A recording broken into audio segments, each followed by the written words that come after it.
ultimate Elvis experience. In cinemas now.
Can't see this happening, but okay, if they win the league, the Champions League and the World Cup, could a Ballon d'Or be on the way? You look at the other English players that you've got on the Arsenal side. You look at Saka. I know Saka's not been in his best form this season, but that's a lot to ask for, isn't it? When you start talking about Champions League, Premier League, World Cup. Do you know what I said about Saka earlier, about all the games he's playing? He wants to play. You can't stop him playing. And I thought he was very good, by the way, against Spurs. Yeah. Jed Spence, who likes to have a battle. Declan's the same. Yeah. I'm pretty sure he's the type who wants to play every game. Of course he does. And why shouldn't he look at Ballon d'Ors one day? Why not? Because you're playing for a club who's challenging for the Champions League, for the Premier League. Your country is challenging to finally bring a World Cup back to this country after so long. Why not? I think Declan would be. I think he would be Pep's type of player. Yes. You know what I mean? Yeah. He loves Rodri, doesn't he? He would love Declan when he's sitting in there. But even without the goals, Al, I love about Declan Rice, and I watch him, is like, he's everywhere. He's pressing all across the pitch. He's giving the Arsenal fans that captain feeling about where he plays. He can run with the ball. He's got legs. His passing's top. We've seen the goals that he can score.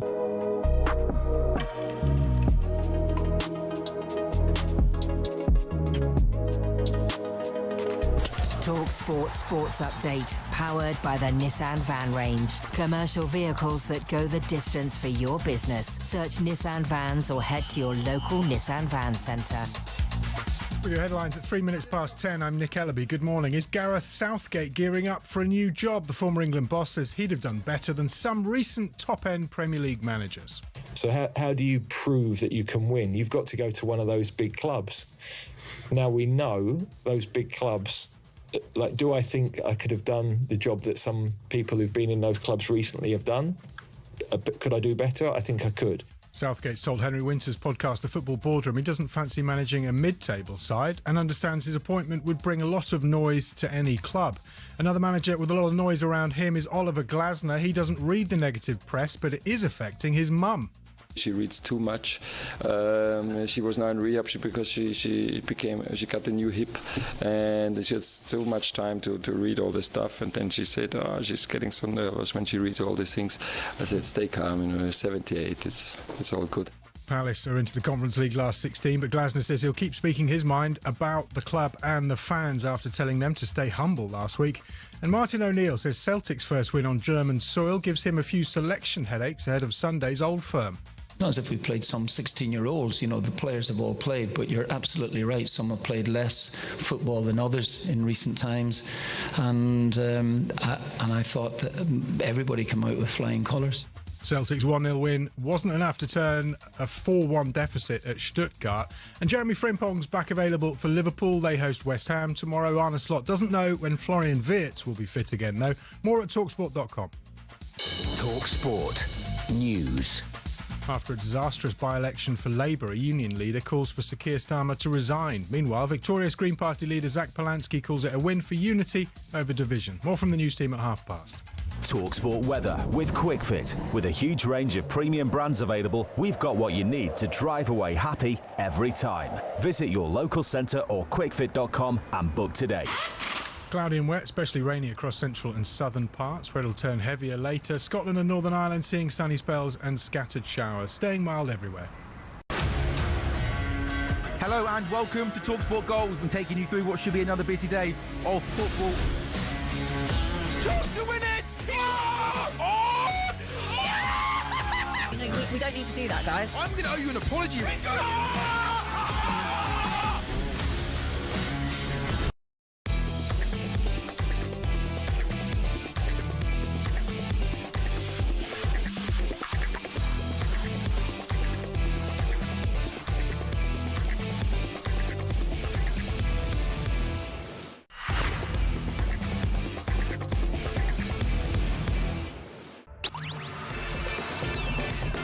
Hello, very good morning to you. It is Sam Matterface Alex Crook and the former Villa striker Gabby Agbonlahor, and we're live on talkSPORT this morning. So our successful week for English sides in Europe, with all 9 clubs still in 3 European competitions. Should the minimum requirement now be that the Premier League takes home all 3 European trophies? We'll be bringing you the latest last 16 draws for the Champions League and the Europa League later in the show.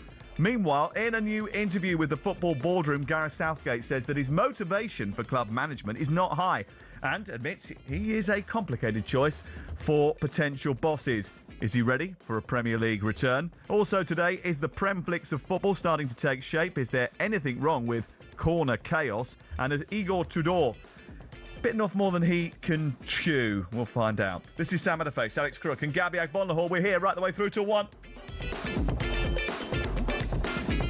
Yes, it is Fun Boy Friday with me, Sam Matterface. The Saltmeister Alex Crook is here, and Gabby, and you guys as well. Thank you very much for joining us on a Friday morning. We love Friday mornings on talkSPORT. Crook's a little bit delicate after 2 days golfing and horse racing. Might have overdone it on the 3 Bs. Booze. You enjoy life, don't you? Bets, blurting out nonsense. It's all networking. Oh, okay. All work. I get it. And Gabby, who we've got to be really nice to today, right? Because for the first time since we've all been working together, I think because he's desperate to get himself on the jingle. Yeah. He's pulled out his credit card and he said, "I'm going to buy you all a coffee." Yeah.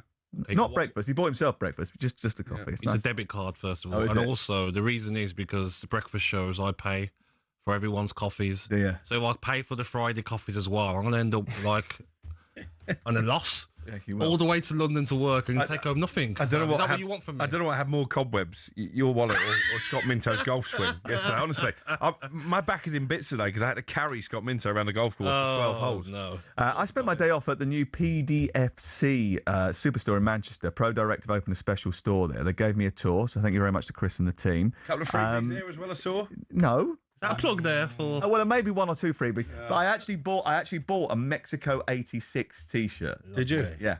Brilliant. Absolutely love that. Did you get me anything good? I didn't get you anything, no. But they were, the new Adidas and Puma World Cup kits are out. Now, I love kits, right? I don't know about you, but I just love looking at kits. And the guys there gave me a little tour, showed me around there. They did look after me very nicely. The Nike ones are coming out next week, but the Adidas and Puma ones are already out. Now, Mexico, I don't know if you've seen it. It's gorgeous. The Saudi Arabia shirt is beautiful. The Sweden shirt, yellow, with sort of blue tops to sleeves, a little bit like Arsenal back in the day, but then with white stripes down the side. Oh, it's absolutely gorgeous. But, I like blue. The Italy kit for the World Cup is sensational. I was going to say, Sweden and Italy, that might be the only chance you get to see their if they're in it, Sam. If they're in it. But the kits are amazing. Someone in my ear saying the Mexico shirt you got, was it a kid size or adult? You haven't even got your ears in. Oh, yeah, I was thinking. You made that up. Apparently it was the same size as the one Nathan Ake wears. Anyway, we better get started because Gabby's got to get off to Wolves tonight because that's where the Villa are playing. Oh, God, they would not let me there. Oh, there's some stadiums I can't go to. Is that one of them? Wolves, Newcastle, Leeds, Manchester United. Not for me. Talking of nervy moments, Nottingham Forest and Crystal Palace gave us some nervy moments last night. But with an unprecedented 9 in the last 16 of the 3 major European competitions, should the Premier League be walking away with a clean sweep of all 3 trophies? Who's going to stop them? What does it say about the Premier League? Is it really a good thing for European football? And how long before UEFA have had enough of us and decide, actually, we've got to come up with a way of clipping the Premier League wins? They should really win them all, shouldn't they? Did we win the Champions League last season? No, but we didn't have 6 teams in the last 16. Yeah, but I still... We've got 5 in Tottenham. Yeah, exactly. And Listen, the Europa League, should Aston Villa or Nottingham Forest be winning it? Of course they should. Should Crystal Palace be winning the Conference League? Yes, they should. But when you talk about the big boy competition, the Champions League, with Bayern Munich still in it, yes, Barcelona and Real Madrid aren't at their best. You're shaking your head, Sam. You think we should be guaranteed? Guaranteed. I'm telling you now, English an English arrogance, team will win it. mate. That's It's what not English everyone knows arrogance. about. That's It called is. research.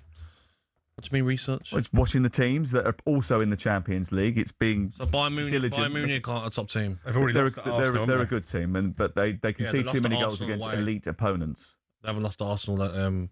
have they? I'm not sure this Bayern Munich team over 2 legs would beat Arsenal. Not sure this Bayern Munich team over 2 legs would beat Liverpool. Really? Or Man City. No, I'm not sure. We're not doing ourselves any favours, guys. Why? We're really not. Because it's the arrogance that everyone talks about. Why is it You arrogant? get hammered, you haven't won the You've got an World opinion. Cup since '66 and you haven't done this. How many times have English teams won the Champions League over the course of the last 15 years in comparison to the other countries, apart from Real Madrid? You know, apart from. well, Real Madrid obviously have won. Real it a lot. Madrid, exactly. But if you take them out of it, you can't write them off. They're not at their best, of course. Barcelona aren't, both defensively. But I think Bayern Munich this season, Harry Kane want to win the Champions League for the first time as well. Do I think an English team will win it? Yes, I do. I think Arsenal will. But I'm saying we can't have that English arrogance, guys. Come on. Stay humble, Sam. Aston Villa, do you think they'll win the Europa League? Yes, I do. I think we have to. We've got no choice. Because I don't think we finish in the top 5. And Crystal Palace should be favourites for the Conference League? Well, you want their manager to not be there anymore, so should they? Well, talk to me about this, because you were there last night. Considering the unravelling that's happened over the last few months, would it actually be a face-saver? Yeah, I think he needs to win it, for his own reputation, because obviously it was only a few weeks ago he was being talked about potentially as the next Manchester United manager. He'd be on the radar of Tottenham, assuming they stay up, big European clubs as well. I think the way that Oliver Glasner has conducted himself in recent weeks would be a big turn-off for those big teams. So I think he needs to put another trophy in the cabinet. But I've done a lot of Palace in Europe this season. We were both there against Larnaca, which is an airport, not a football club. I mean, to not win that game is unforgivable. Coops, I know he made a lot of changes, but we'll never hear of them again. I don't think we'll ever hear of Zrinski Mostar again after last night. And they only just got over the line with a 93rd minute goal from Evan Gesson to seal that win. I don't think they've been very good in Europe, Crystal Palace. I don't think they'll win the Conference League. And Oliver Glasner actually last night after the game admitted that he had made some mistakes in recent weeks which had increased the pressure. Just had to express this, otherwise maybe I would have exploded. But I say I can't do it differently. And if I feel something, then I say it. Yeah? And then I also have to take if this follows. So I don't care about. Everybody hopefully knows that everything I'm doing, everything I'm saying, is just for the success of Crystal Palace, and because this is the most important thing. Because I know when we are successful, my life quality is much better than when it's the opposite. Yeah, he says everything he does is for Crystal Palace. I do it for the best of the club. Do you believe him? Oh, not really, no. I think he's doing it and he wants to win it for himself because he knows it's going to help his chances. He can have that on his CV, won the FA Cup, Community Shield and the Conference League. It's going to help him get a better job, isn't it? But it's just an odd situation, isn't it? Some of his comments, especially last week when we were on this show, about he can't get the best out of certain players, the new players he's brought in. Just an odd situation where he looks like he's not going to leave until you give me every penny of my contract. And Crystal Palace are saying, well, we're not going to sack you, we're going to leave you. Very odd situation. What is the current situation? In terms of his future? Yeah. I think Steve Parish wants him to see out his contract. I don't think they want to bow down no matter what to what Oliver Glasner is clearly, in my opinion and your opinion as well, trying to do, and that is to manufacture a way that he leaves the club early. I think all the time they're in Europe, they probably feel like he's the best man. I mean, won the Europa League with Frankfurt to get that added piece of silverware, and I don't think there's an obvious candidate to come in between now and the end of the season. Could the fact that he remains, though, stop them from winning the Conference League? Potentially, because as I say, I don't think they've been great in Europe. They've not been streetwise for me, and obviously a lot of players are playing in continental competition for the first time, but that really is where Oliver Glasner, having won the Europa League with Frankfurt against Rangers in Seville, should come into his own. But I think he's made mistakes. I think he's made mistakes with his selection. They shouldn't be in this playoff round. They shouldn't have had the extra 2 games. He should have named a semi-proper team against Coops, and they'd have finished in the top 8. Interestingly, I think the biggest issue is the tactical approach, right? Because when they play in the Premier League, one of the best things that they're good at is soaking up pressure, counter-attacking at speed and scoring goals on the break. They find that very difficult to do in Europe because they are the aggressors. They are the team that are expected to come and take the game to the opponents. And they haven't found a way to do that successfully in Europe find a way, often though. enough. They've got players like Pino, who's that sort of player who can get into little tight spaces and make something happen in that number 10 position. Adam Wharton, great on the ball as well. You've got to have different ways of playing. You don't need three at the back. Exactly. At home Change your against formation. the team second in the Bosnian League. Agreed. And I think a lot of Palace fans, actually, I was speaking to a few before the game last night, they'd like to see him at times go to a back four and just play Munoz and Mitchell as the two fullbacks, two central defenders, and try and be more positive and imposing. 03717 2233 44. Nottingham Forest and Palace give us a few scares last night, but there are 9 English teams from the Premier League in the last 16 of the 3 major European competitions. Should the Premier League walk home with a clean sweep of all 3 trophies? 03717 2233 44. Is Oliver Glasner the man to leave Crystal Palace to success? Again, you can send us a WhatsApp 03717 2233 44. What are you shaking your head for? Because the arrogance is like, we've got to stop, mate. Why is it arrogant? Because if we don't win the Champions League, we're going to have Julian Lorenz on and saying, I heard you on the show, Sam Matterface, Alex Crook, that arrogance from you English that you should win it. Okay. PSG have still a very good side who haven't it's started not arrogance, it's doing predictions. Last year, I didn't say, for example, it's not every year, that I said that they were going to win the Champions League. I believe, bearing in mind the investment that the English clubs have had, the revenue that the English clubs have got, their week in, week out experience, I think that they have got the ability to be able so apart to from take on Arsenal, anyone. Apart from Europe. Arsenal, If you've got more to say on it, we'll come back the other side of the break and you can do that. 03717 2233 44. This is talkSPORT with Sam Matterface, Gabby Agbonlahor, and Alex Crook. We're here with Selco Builders Warehouse. Check out this month's real deal at selcobw.com.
I'd jump in with Moussa Dembele. Oh, mate, he was some player. He was some player. Do you know what, right? I would say he was overrated. What? I would say he was overrated. You're not having him? Lovely to watch. Yeah. Never hurt you. Never hurt you. Really? Yeah, great to watch. He was probably the pass before the pass. But he wouldn't carve you open. Oh, mate, he was so good on the ball, though. No, lovely to watch.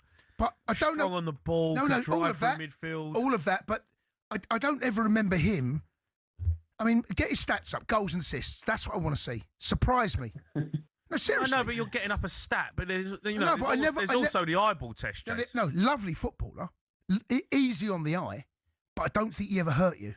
I disagree. I'm just okay. Disagreement. I played against him when he was at Fulham. Oh, no, lovely. And he was at Fulham, and I played against him, and he was lovely, a bit of an unknown. A lovely footballer to watch. Who is this? I know, but I don't think he ever hurt you.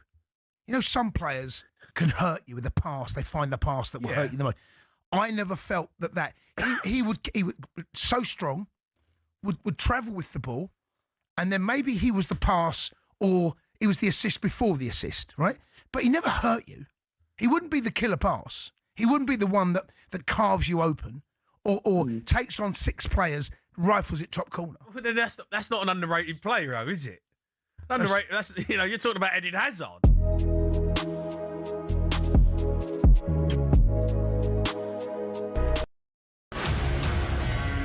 Hello and welcome to talkSPORT Goals. I'm taking you through what should be another busy day of football.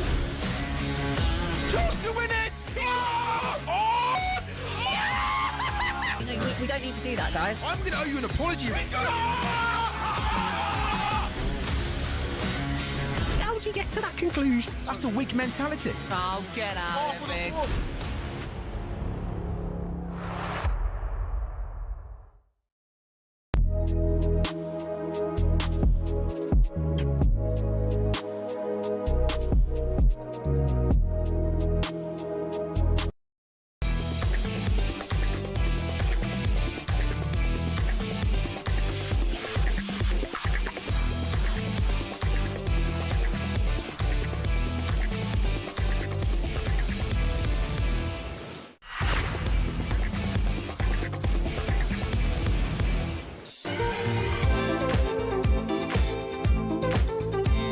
talkSPORT, it's Sam Matterface, it's Alex Crook, it is the big boy Gabby Agbonlahor who's trying desperately to come up with a... He's backtracking now. No. All my French and Spanish friends have messaged me. You haven't got any friends that know French or Spanish friends? No, they're in Paris, and they says Sam Matterface out of order. We will see you in the final. Then What was his name? Julian.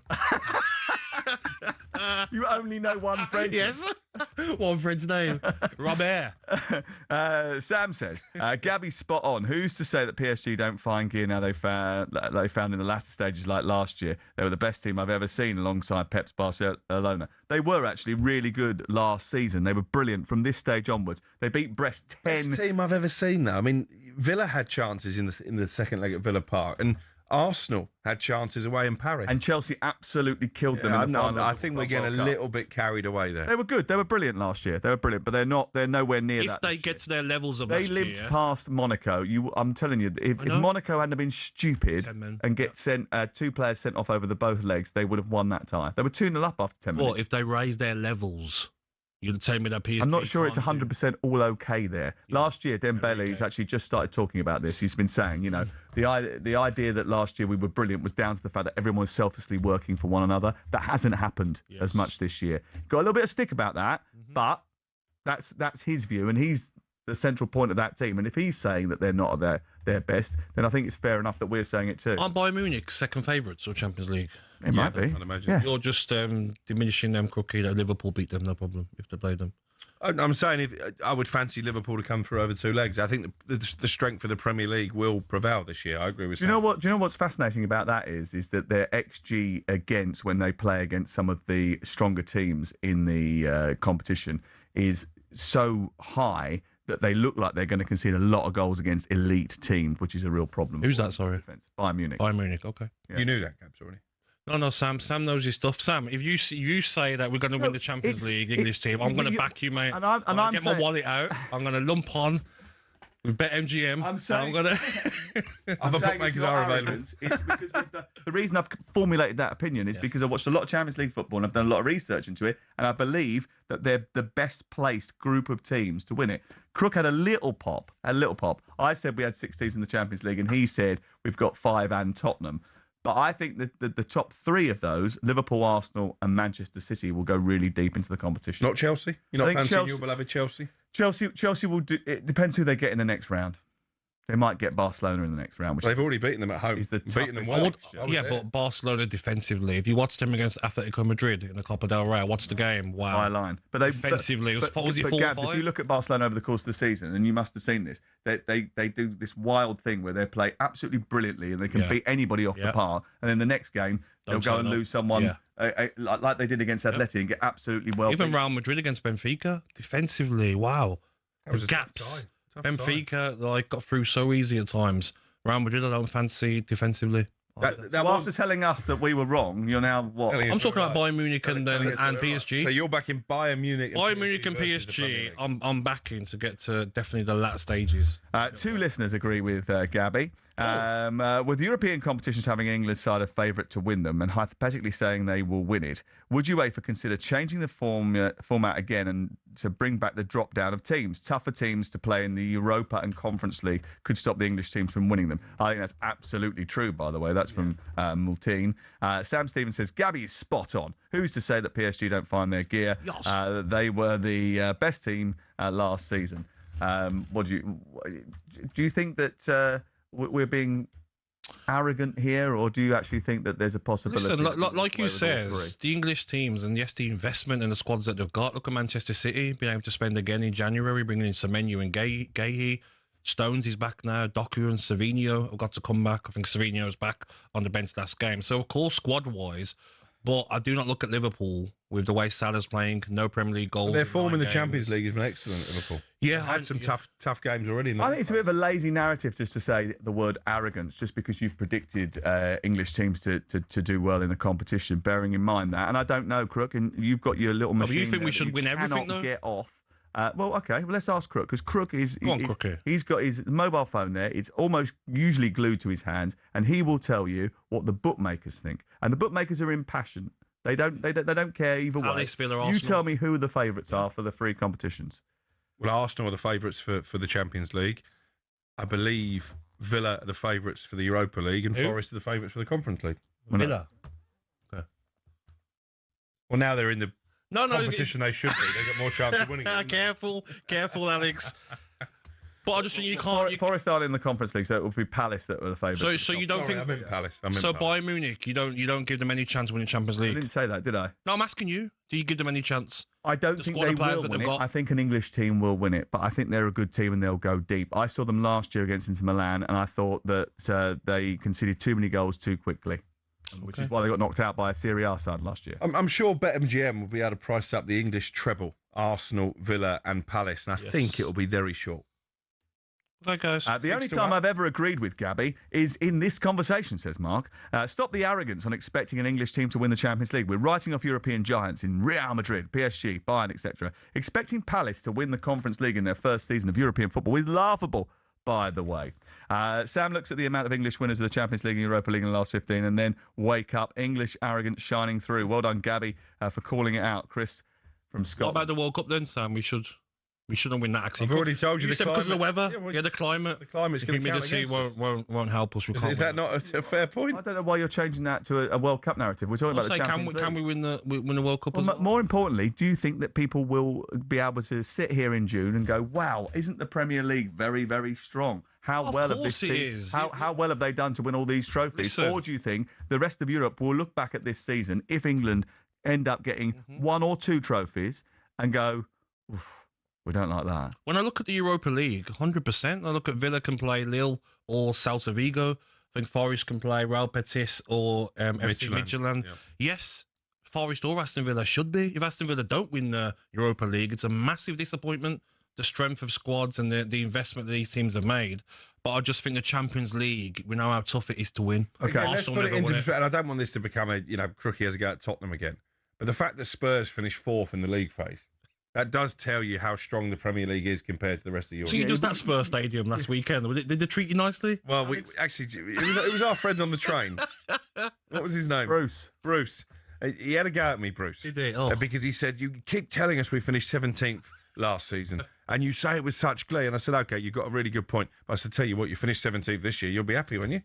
What did he say? He walked off. He got off the train.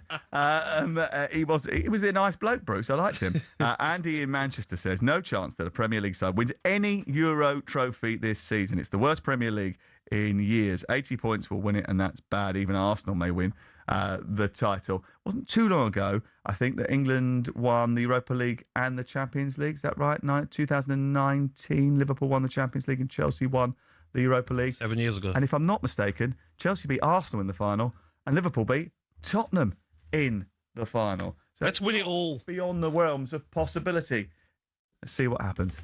You're listening to talkSPORT. 03717223344 is the number to call.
He's that type, Gab. He gets that pace. You were quick, and he gets away from defenders. You ain't catching him. Yeah, especially when you're Otamendi.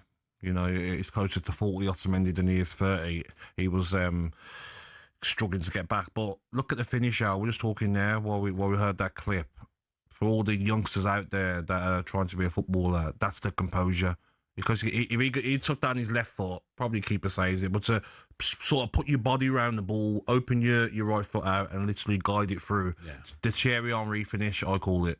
Which you can also, Gab, open your body out and look at that far post and go to hit it with your right and go the other way. Yeah, reverse it, You can you cheat the goalkeeper. Yeah, but when you bend it like that low as well, it's hard for keepers to get down, isn't it? You can only do that with practice. Yeah, 100%. One and one. Wow, he was on one yesterday. Everything went through him. Mbappe was out injured with a knee issue. And it was just the case of Vinny Jr. was never going to let Benfica win. And what I liked about him is what happened last week didn't affect him. He goes over to the corner flag and still does his dance. How good were Real Madrid? Real Madrid were very poor. Vinicius Jr. Was their best player, but Real Madrid are missing Mbappe, Housen, Bellingham, Rodrigo, Milito.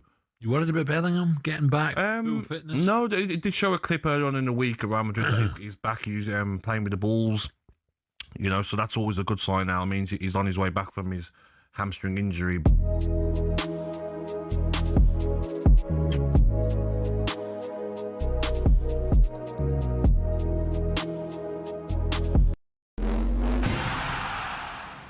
Oliver Glasner says he'll keep speaking his mind about Palace and the fans. But after back-to-back home wins, Maxime Lacroix's back in the boss to take Palace a long way in the Conference League. We know he's a big gaffer, he's a big coach, so he proved it. He won 2 trophies in 2 years, so yeah, I think he had the ability to give us everything to win. We showed it before, and now we are back on it. Palace beat Zrinjski to set up a last 16 game with Mainz or Larnaca. Martin O'Neill's sounding like he's definitely not staying on at Celtic next season. He'll miss European football and again showed why Celtic fans will miss him. The evening has absolutely and utterly nothing to do with me. You know, it really isn't.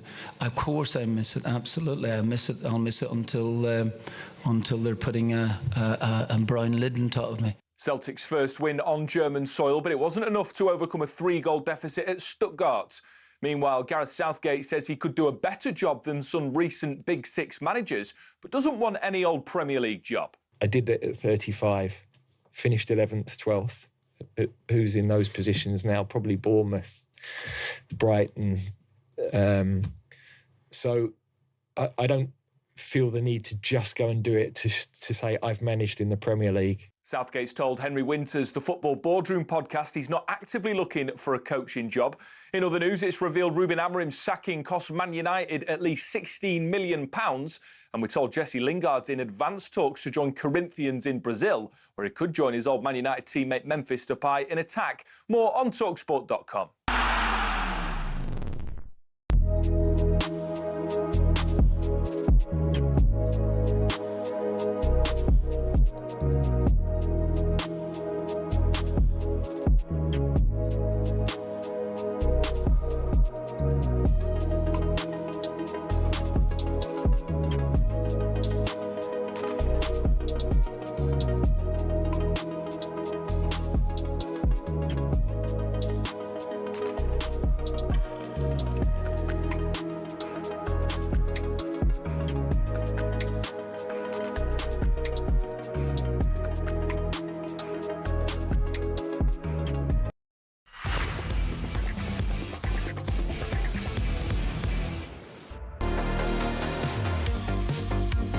It's talkSPORT with Sam Matterface, Alex Crook and Gabby Agbonlahor.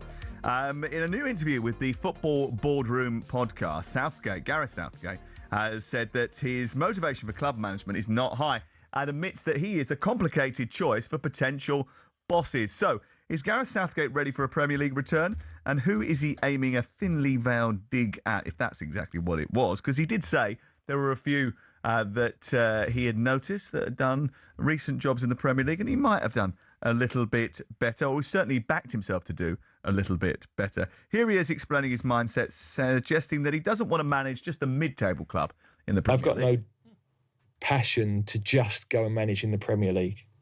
I did that at 35, finished 11th, 12th. Who's in those positions now? Probably Bournemouth, Brighton.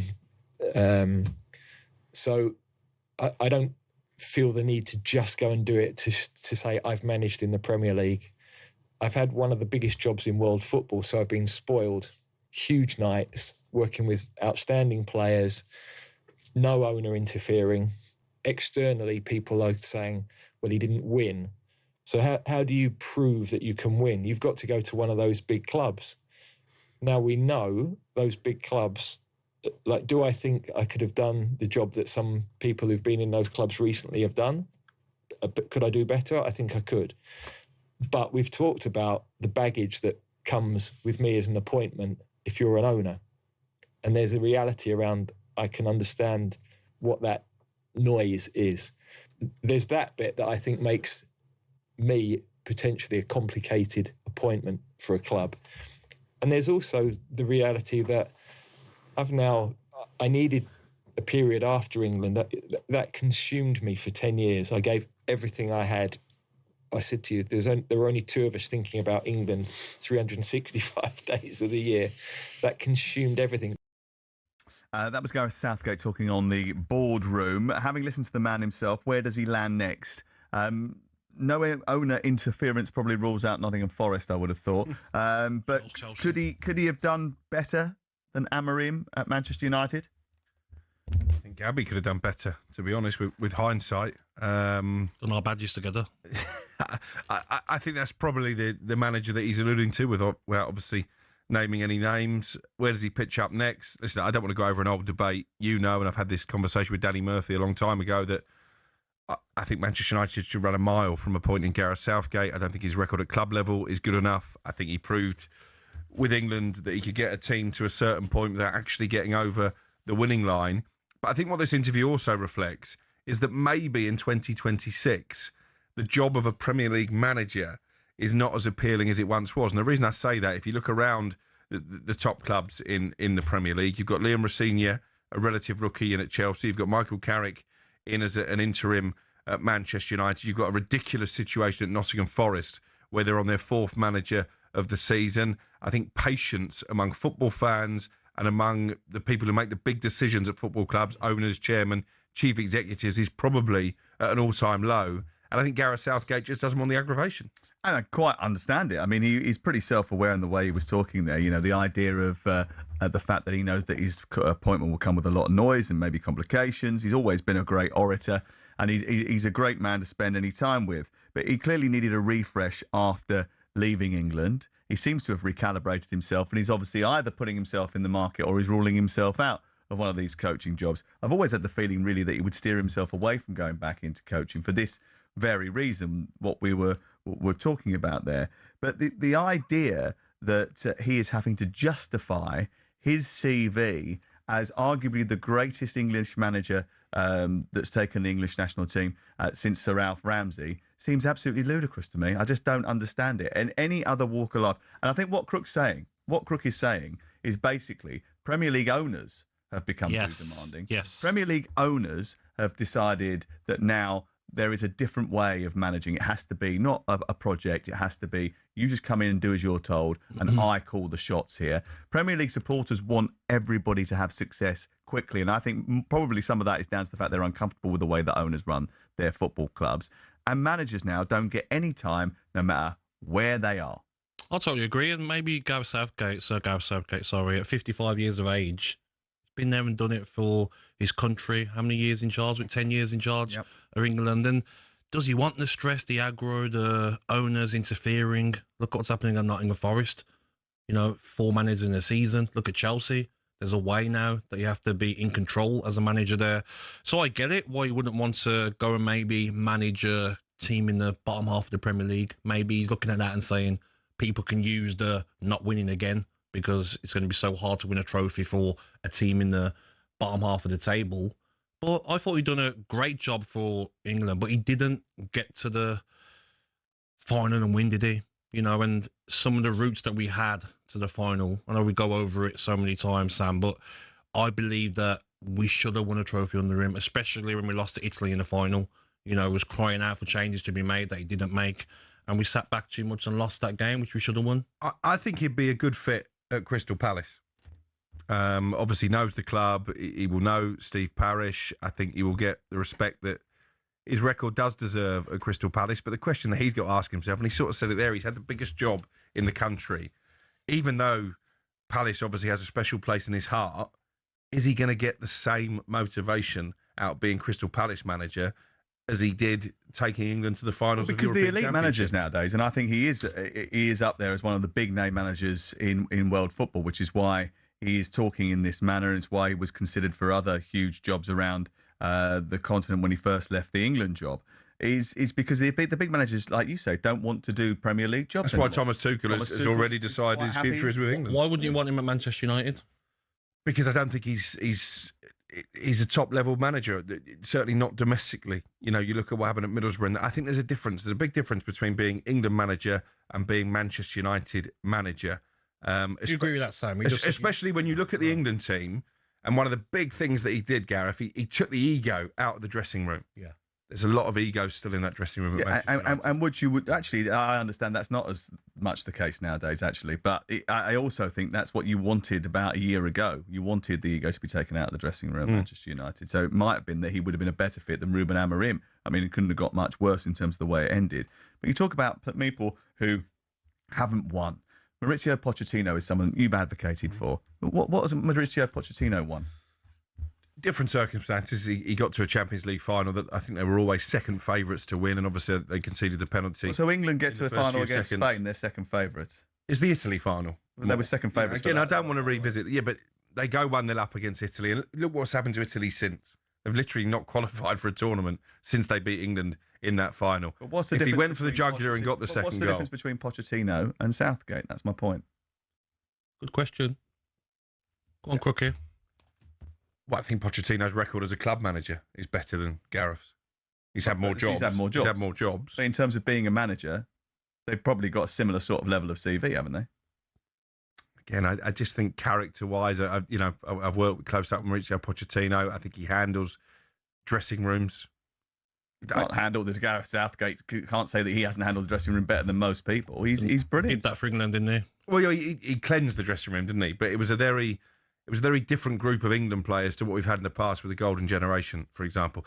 I didn't think you wanted to do this debate. I don't want Gareth Southgate as Manchester United manager. I can't say it in any more plain terms than that. Be interesting to see where he goes next, though, Gabby. Where's he going? You cracking me up. Sorry. He's fair. Two brothers having a little tiff. Listen, he might look at it and say, do I want to be a manager again? You know, like the stress of being an England manager, 10 years and got to 2 finals, didn't work out.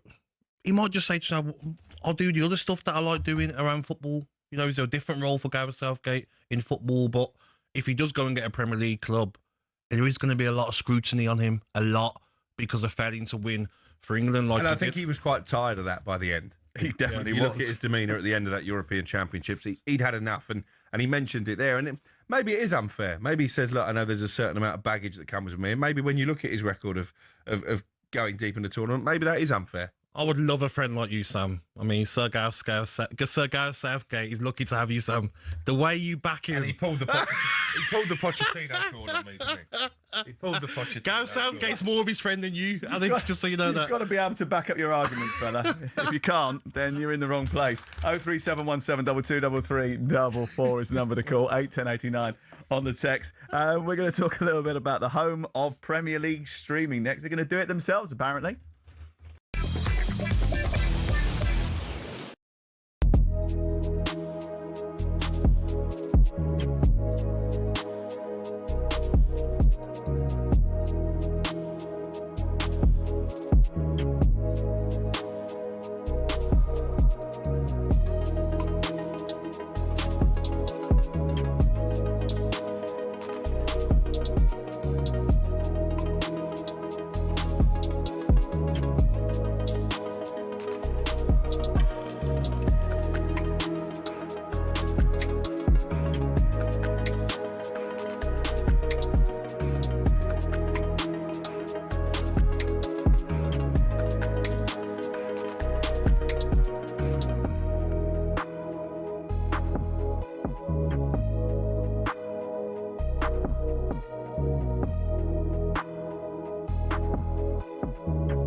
I think introducing VAR, which is commonplace today. It's still got its critics. It's not perfect. But I believe this World Cup, you will see an improved VAR. You'll have the best technicians, the best technology, right? I think there'll be very few queries. Introducing the Club World Cup was another thing. Women's football, let's just talk about that. When he came in, there were only 140 national associations with women's teams. Today, there's 198 national associations with women's teams. That is an achievement in itself. I can't have the former Arsenal vice chair in studio without asking you, is the club about to end its 22-year title wait this season? Well, they've got a great chance, haven't they? They're fighting on all four fronts. It's in their hands. They've got the best squad that I can remember for a long time. I think they're well organised, difficult to beat. They've had a few blips, but nothing goes in a straight line. We were blessed with Arsenal and the Invincibles in 2003-04, it was 49 games, going the whole season unbeaten. By game 8 this year, Jim, all the major teams got beaten. Arsenal got beaten, Liverpool, Spurs, Manchester United, Man City. Everybody lost by game 8, not game 38. That shows how difficult it is to win the Premier League and to be invincible. Talking about the Invincibles, Martin Keown, has he always been paranoid? Best man marker in the business. Brilliant. David, it was fun.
Just calm down, you two.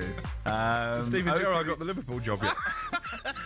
03717223344 if you want to get in touch. It's Sam Matterface, Gabby Agbonlahor, and the Crookmeister. Didn't Poch win a French Cup, by the way? He probably so he's did, got more. He's got more trophies than Gareth. Yeah, but I'm sure that he won a pre-season tournament somewhere, and that's about the same level. 03717223344. You can text us 81089. I really don't understand why a manager has to have previous experience in the environment that he's going into. You all appeal for the best in class. How did that work at Manchester United with Van Gaal, Mourinho and Rangnick, says Paul. Morning, guys. Well, two of them won trophies. Southgate could only handle the British players. Foreign players wouldn't have the same respect for him. They wouldn't be enticed to play for Manchester United. He wouldn't have the pulling power. He'll be a failure to be at Manchester United. Abby is a Manchester United fan in Glasgow. Matthew says, a great show again. For me, Southgate is the next Crystal Palace manager, potentially European football again next year, has potential to do similar to what Emery has done at Villa and take them into top 4 contention. Supportive chairman and his former club, says Matt. That's the level. That is the level. And that's not disrespectful. I think it'd be a good fit. He's had a good old freak out. Count to 10, Alex. Yeah. He's not a happy boy there. Because you asked him. No, I'm not happy boy because you didn't want to have the same debate we've had over and over again, and then you had the same debate we've had over and over again. I tried to. You two did. I told you not to do that, but you did it anyway. What as well, on a serious note, though, how much does Gareth Southgate want to manage? Well, that's one of the key questions, actually. Then, like. Because I've always had the impression that he doesn't want to go back into it unless it's a job that he cannot turn down. Yes. Because the pressure was so high on him. And I remember speaking to him after he'd resigned from England and he was over in the on a holiday, chilling out, and he was like, I've got absolutely no desire to come back. No desire. I just need the time off. I can imagine it's a lot of pressure. All that pressure. It's all the pressure, all the attention. You can't go anywhere. You can't do anything. Your whole life is completely ensconced in analysing players and thousands of them over the course of the year. It's a 365-day job, and as Thomas Tuchel's found, there's bits of it that you really, really like, but Thomas Tuchel hasn't taken a tournament yet. Exactly. So he'll find out what it's really like when he gets out there and does that this summer. And listen, I hope he does very, very well because he's been absolutely great so far. And I hope he's a success as well. Oh, he took you out, didn't he? That what? 03717223344. Who's the caller? What's the name of the caller? It's the Chris is a Liverpool fan. Hello. Hi guys, how you doing? Well, I was all right before I worked with these two. Go on. What do you want to say? Gabby's a legend. Listen when Gabby's on. Top bloke. What do you want to say? Well, Alex, you've gone down in my estimations at the moment. I think you've completely misread it because the problem at Manchester United, for me, was never the ego of the players. It was the ego of the managers. There is a fine line between confidence and arrogance. And unfortunately, when it came to the board, sometimes you just can't teach stupid. Because of the fact that you've went and spent God knows how many millions and lost how many millions on these arrogant managers, a level of humility with Carrick has came in and he's able to handle the pressure. Gareth Southgate is the next level of Michael Carrick in what he's done and how he's been able to manage on the World Cup stage and the Euros. I think it will be a perfect fit for Manchester United, so much so that even I would take Gareth Southgate over Arne Slot. Would you really? Arne Slot, who won the league last year. I mean, speaking of arrogance, how arrogant is that from a Liverpool fan? With Klopp's team. Come off it. He changed the playing style. They were brilliant last year. He was manager of the year by a country mile. Now you're trying to play down his achievements. Do you know what? You had a good argument until you said that. And just saying the ego was never the problem at Manchester United. I'll give you Paul Pogba as Exhibit A. I'll give you Marcus Rashford, who obviously isn't at the football club anymore. I'll give you Jadon Sancho. I'll give you Alejandro Garnacho, who is causing the same exasperation of Chelsea fans that he did at Manchester United. Michael Carrick, as Sam has already alluded to, has walked into a much better dressing room than the one that his predecessor inherited. You do wonder, though, don't you, whether or not that those players, all of those players that you've listed that have now subsequently been moved on by the club, would have been as much of a problem if Gareth Southgate had been in charge, maybe last year, maybe the year before. Kim is a Manchester United fan. Hello. Hello, are you there? Yes, we're here. What do you want to say? Yeah, this is a question aimed at your guy Crookie. I'm hope I'm allowed to call him Crookie, but I just wanted to say... Of course you can call him Crookie. We all call him Crookie. Thank you. Gareth Southgate has managed Middlesbrough, right? 2006-2009, under 21s England and the senior team, your senior team. It's an exhibition of absolute discipline and management skills. He's walked into a dressing room in the English. You guys are all divas. You walked into a dressing room full of millionaires and entitled people, and he's managed to bring the absolute best out of them. Jude Bellingham, Harry Kane, Sancho, Foden, all these guys. I want to ask Cookie why Sancho. On earth he thinks. Yeah, sorry about Foden. Sancho. Did you see Foden at the European Championships? Was that the best of Phil Foden? I want to ask you, Crookie, why you think he's not the man for the Man United job? If he was able to extract the toxic ego out of the English dressing room and put you guys to the finals, why not the Man United job? Because he didn't win any of those finals. And listen, Sam's argument about Mauricio Pochettino holds weight, but again, I think you look at Pochettino's repertoire as a club manager, it's much stronger than what Gareth Southgate did. He did get Middlesbrough relegated. Now, that doesn't mean he's a terrible manager. He's also Premier League Manager of the Month at Middlesbrough. Clearly isn't. Well, Gabby was Premier League Player at the Month at one stage. Why that doesn't mean a lot. Little digs. I just don't think Gareth Southgate is the man to get Manchester United back to where the fans believe they should be. That's nothing against Gareth. I think he achieved an awful lot as England manager without actually achieving the absolute pinnacle. Well, he did win a Toulon tournament with the England under-21 side in 2016, which was a good achievement at the time. The first time they'd won anything since 1982. Totally agree. It's difficult, isn't it? But like the caller said before, Crystal Palace, would that be the perfect fit? I think it really would be a good fit. Simon is on the line, 03717223344. Hello, mate. Hello? Hello, what do you want to say? Hello? Yeah, I'm a bit in favours to me. I'm in the car waiting to play golf. I had to ring up about Southgate. Go for it. Listen, he galvanised England with the players he had, but the reality is he won nothing. And I've got mates of mine, he got us to a final. We should have won. He's too negative. He's far too negative as a manager. And I've supported United since I was 11. I'm 72 now. I'd have to write to him and pack up. That's how bad I feel about Southgate. He's obviously a nice chap. He's not good enough. So who would you have as the new manager of Manchester United? Will you stick with Michael Carrick next season? Listen, he's got them playing. He's got round pegs in round holes. That's what he's actually done. He's got players playing. They're playing with a smile on their face. He's got Kobe Manu. I don't understand Ruben Amorim with the thing of Kobe Manu because he's a quality player. He's picked him and he's showing why he should have been picked before. Do you think it's a little bit weird, though, that and listen, I think Michael should get the job. I've said that on record beforehand, and I think that he'll be a good fit for Manchester United going forward because he understands the weight of the shirt. I think, that the idea of being able to operate in that environment is a really big thing, and I think Gareth could definitely do that. But isn't it a bit weird that we're in a situation here where we've got a former England manager who was 8 years in charge of arguably the most scrutinised nation on earth when it comes to football. He got to 2 European Championship final. He got to a Nations League semi-final. He got to the World Cup quarter-final. He was unbeaten in qualifying campaigns. He was producing brilliant teams and restored respect to the shirt. And yet we can't sort of seem to look at any of the positives that he had brought to the job. We can only talk about 2 games where they didn't win.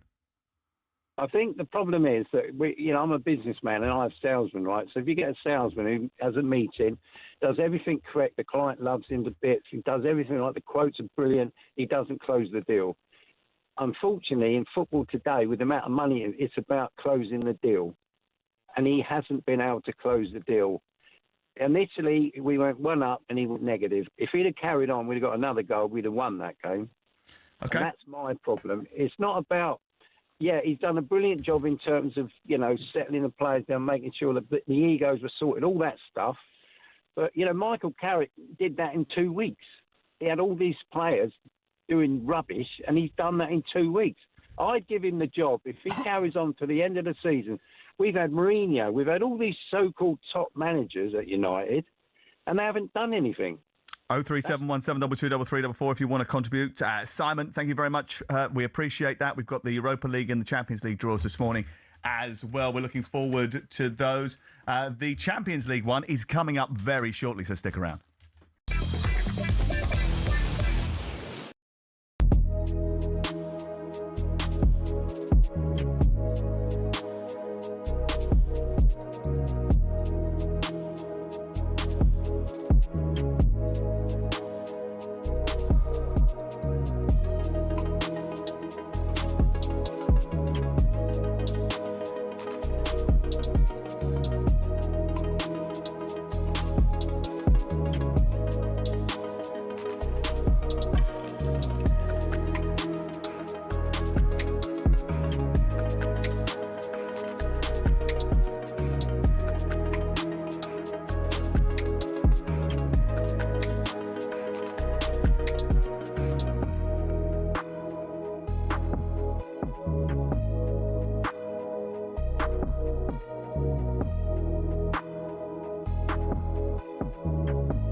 We're joined live, Simon, by Daniel Dubois, and alongside Daniel is his trainer, Don Charles. Don, good morning to you.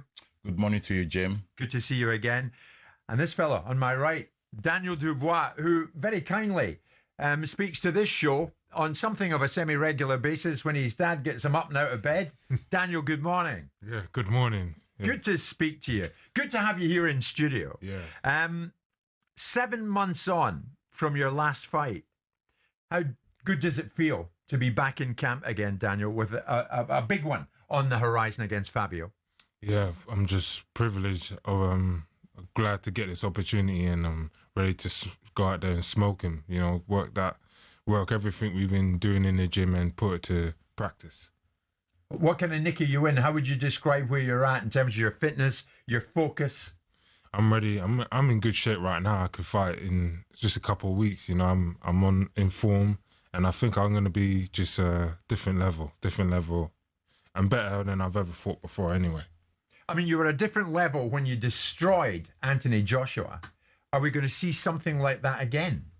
Yeah, you're going to see a performance of a lifetime for me. I'm going to just put everything I've been working on and I got inside me in the ring and come away with that belt.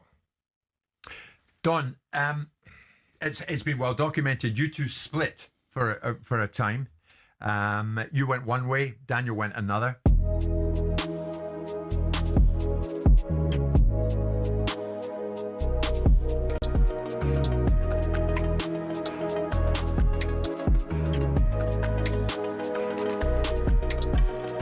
talkSPORT Sports Update, powered by the Nissan van range. Scoring a winning hat-trick of performance, payload and price. Search Nissan vans or head to your local Nissan van centre.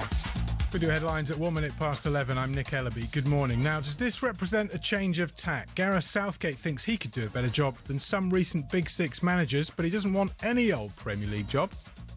I did that at 35, finished 11th, 12th. Who's in those positions now? Probably Bournemouth, Brighton. So I don't feel the need to just go and do it to say I've managed in the Premier League. Southgate's told Henry Winter's The Football Boardroom podcast he's not actively looking for a coaching job right now. Meanwhile, Kevin Thelwell is the FA's new elite coach developer. Thelwell's previously been a director at Rangers and Everton. Liverpool are the Premier League's top spenders on wages. They paid out £428 million in the 24-25 season, but also returned to making a profit after winning the title. This season's proving trickier, though. Arne Slot was asked if he knows when Florian Wirtz will be back fit.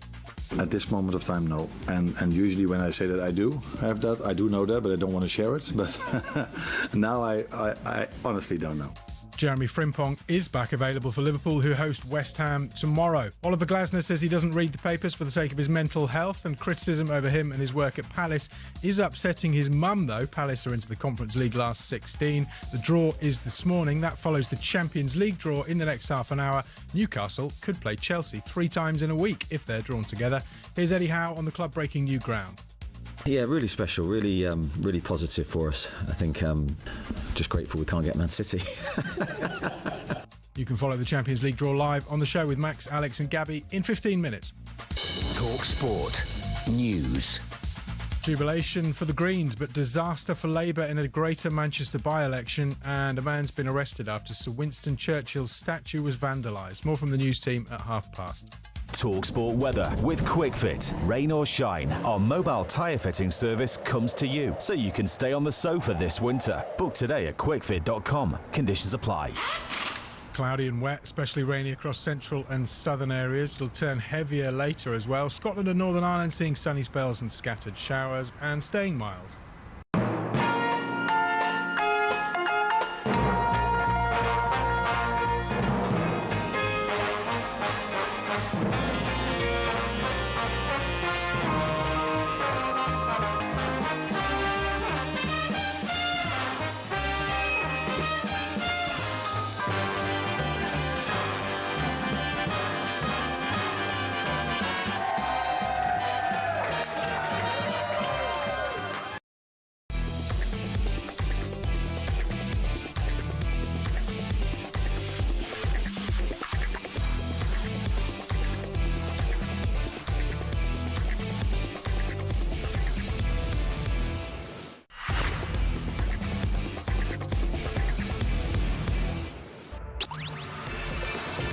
Good morning to you. It's Sam Matterface Alex Crook, and we've got Gabby Agbonlahor here right the way through till 1 o'clock with Selco Builders Warehouse. Check out this month's real deals at selcobws.com. My favourite thing that's happened over the last 10 minutes is Crook just keep getting up, walking out the studio and going to find anyone who will listen to him so he can justify his last 15 minutes. It's been absolutely hilarious. I'm just glad the referee made you put Gareth Southgate in the running order. It's obviously what the listeners want to talk about. By the way, you weren't keen, were you?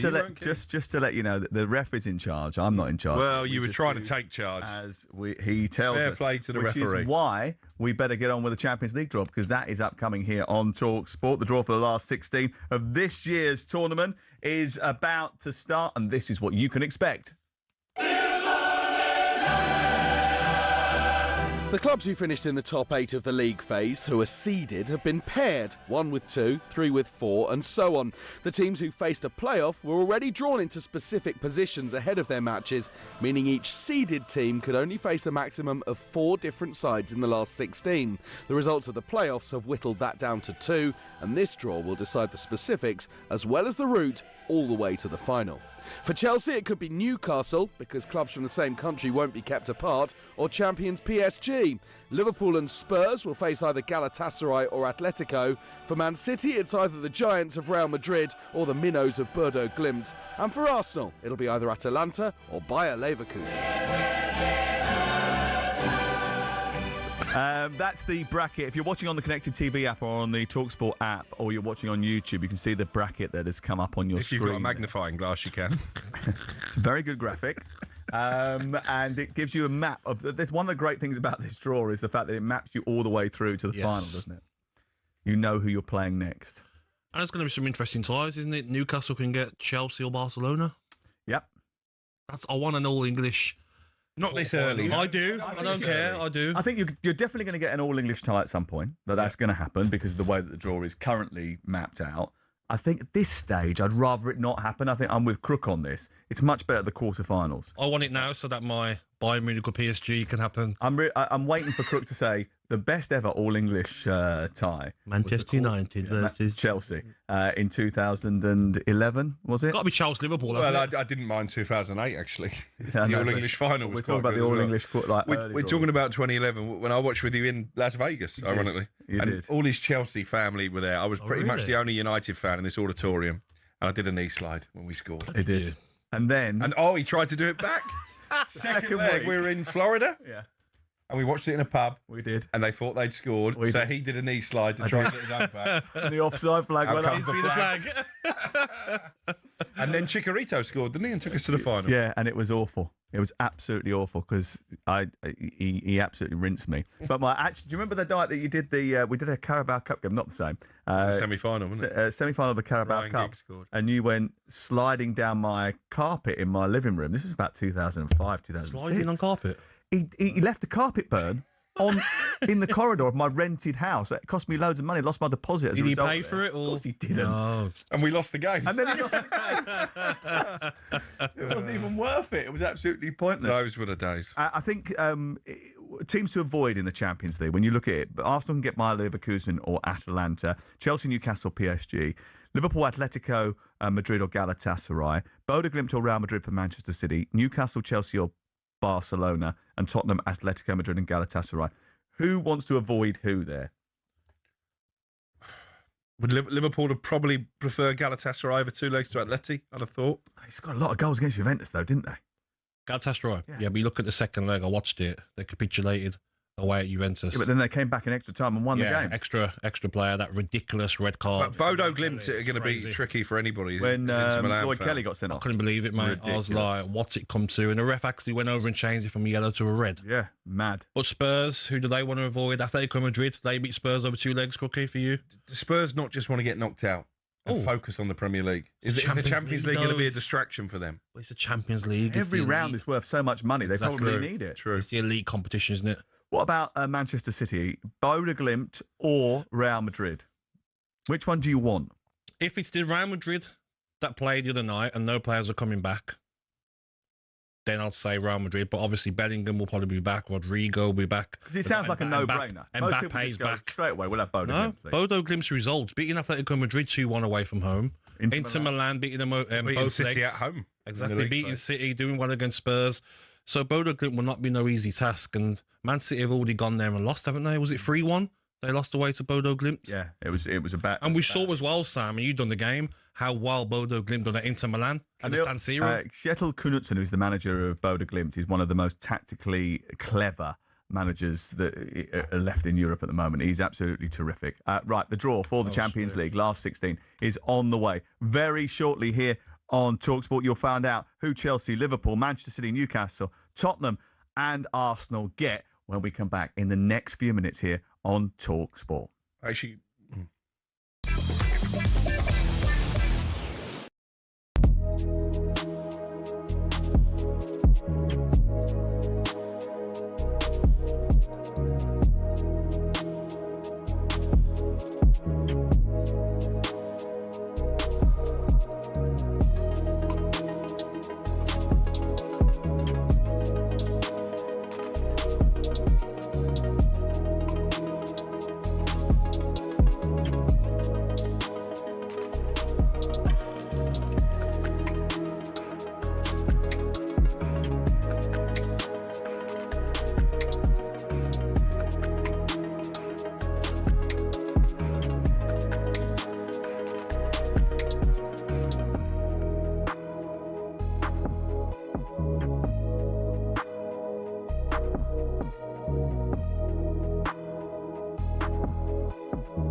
Simon, it's reported Frank Warren of Queensberry is engaged in a legal battle with the companies Sella and TKO, headed up by Turki Al Sheikh and Dana White.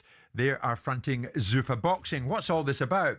Mr. Warren's company, Queensberry, is claiming that Sella and TKO breached contracts they'd signed with them and went behind his back to form a venture, Zuffa, that aims to dominate boxing. The Telegraph understands this morning that Queensberry will seek up to $1 billion compensation for income the company claims it would have made had the contracts been honoured. Frank suing Turki and Al Sheikh and Dana White. Turki Al Sheikh and Dana White. It seems it's all getting a bit nasty, isn't it? And those who were once friends are very much no longer friends. Well, I mean, they fling writs around like confetti in this space at times, don't they? But I mean, it's kind of in this territory of where I suggested it might be at some point, which is that the Saudis will have their own lifespan, their own attitude towards the boxing industry, and eventually not have the necessity to deal with the Eddie Hearns and Frank Warrens of the world if their ultimate aim is to...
Okay, let's get straight to the draw because Giorgio Marchetti is already unleashing the balls, and the first name out of the hat is Manchester City. City is going to join Real Madrid on the silver side for what has become now a European Classico. 8 previous ties, including in the league phase of this season, and that's the first great challenge that we're going to have in this round of 16. Now you draw, please, the second team of the of this pair, which is Sporting Club. Which is, of course, Sporting Club de Portugal, and Sporting Club de Portugal will visit the great outsider. So Manchester City play against Real Madrid, Gabby, and Bodo Glimt gets Sporting. Is that a good draw for Manchester City? Out of all the teams they could have faced in the Champions League, we talk about the English teams and we talk about PSG and Bayern Munich. I'll say definitely Real Madrid, the way they defended against Benfica. Okay, next one's coming out of the hat, and who is it? And the first team is joining, of course, the silver part. Chelsea. So, Paris Saint-Germain versus Chelsea. Chelsea versus PSG. In this side of the bracket. Chelsea 28 goals in 11 matches under Liam Rossini, not lost to anyone that isn't Arsenal. PSG limp past Monaco. They'll be encouraged if they face them. Look easy to score against. Next one's coming out. And this time it is FC Barcelona. FC Barcelona against Newcastle United. So that is confirmed that Barcelona will play Newcastle United. The first leg will be at St James's Park. They're having an odd campaign, Barcelona, where they lurch between dominant and disappointing matches. Newcastle very good at home. Had a good match earlier in the season, didn't they? Which Barcelona won. So we move to the second part of the draw now, and Arsenal and Liverpool about to find out their fates as well.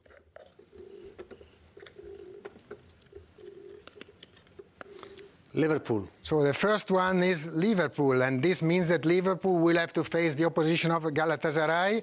They met already this season, and for Liverpool it was tough in Istanbul. Now let's see what will happen in this tie in the round of 16. The second. So the winner of Galatasaray against Liverpool faces the winner of PSG versus Chelsea in the quarter-finals. Hotspur against Atletico Madrid. These two teams faced themselves only once in history, and that was the Cup Winners' Cup of. And the winners of Atletico Madrid against Tottenham Hotspur is Newcastle or Barcelona in the quarterfinals of the competition. Atleti, who have been fantastic at times and not so good at times under Diego Simeone. The two best teams of the league phase, which were Arsenal and Bayern. Bayern München. So Bayern goes to the silver, and in the silver they will face Atalanta. They never faced in the past. So for Bayern, which are in their 18th successive season in knockout, it will be a clash with Atalanta. Only one to go. Also means that the winners of that tie play the winners of Real Madrid against Manchester City in the quarterfinals. Arsenal. And Arsenal finally, same ties as last year. Sorry, as we had in 2001 and 2002 for Arsenal playing against Leverkusen. So this concludes our draw. Well, that's a fantastic draw for Arsenal, really, to be in that part of the draw as well. Because not only have they got Leverkusen, they then play the winners of Sporting and Bodo Glimt. So they've got a great run. In fact, it could be that you could get a North London derby in the semi-finals of the competition if everything goes to plan.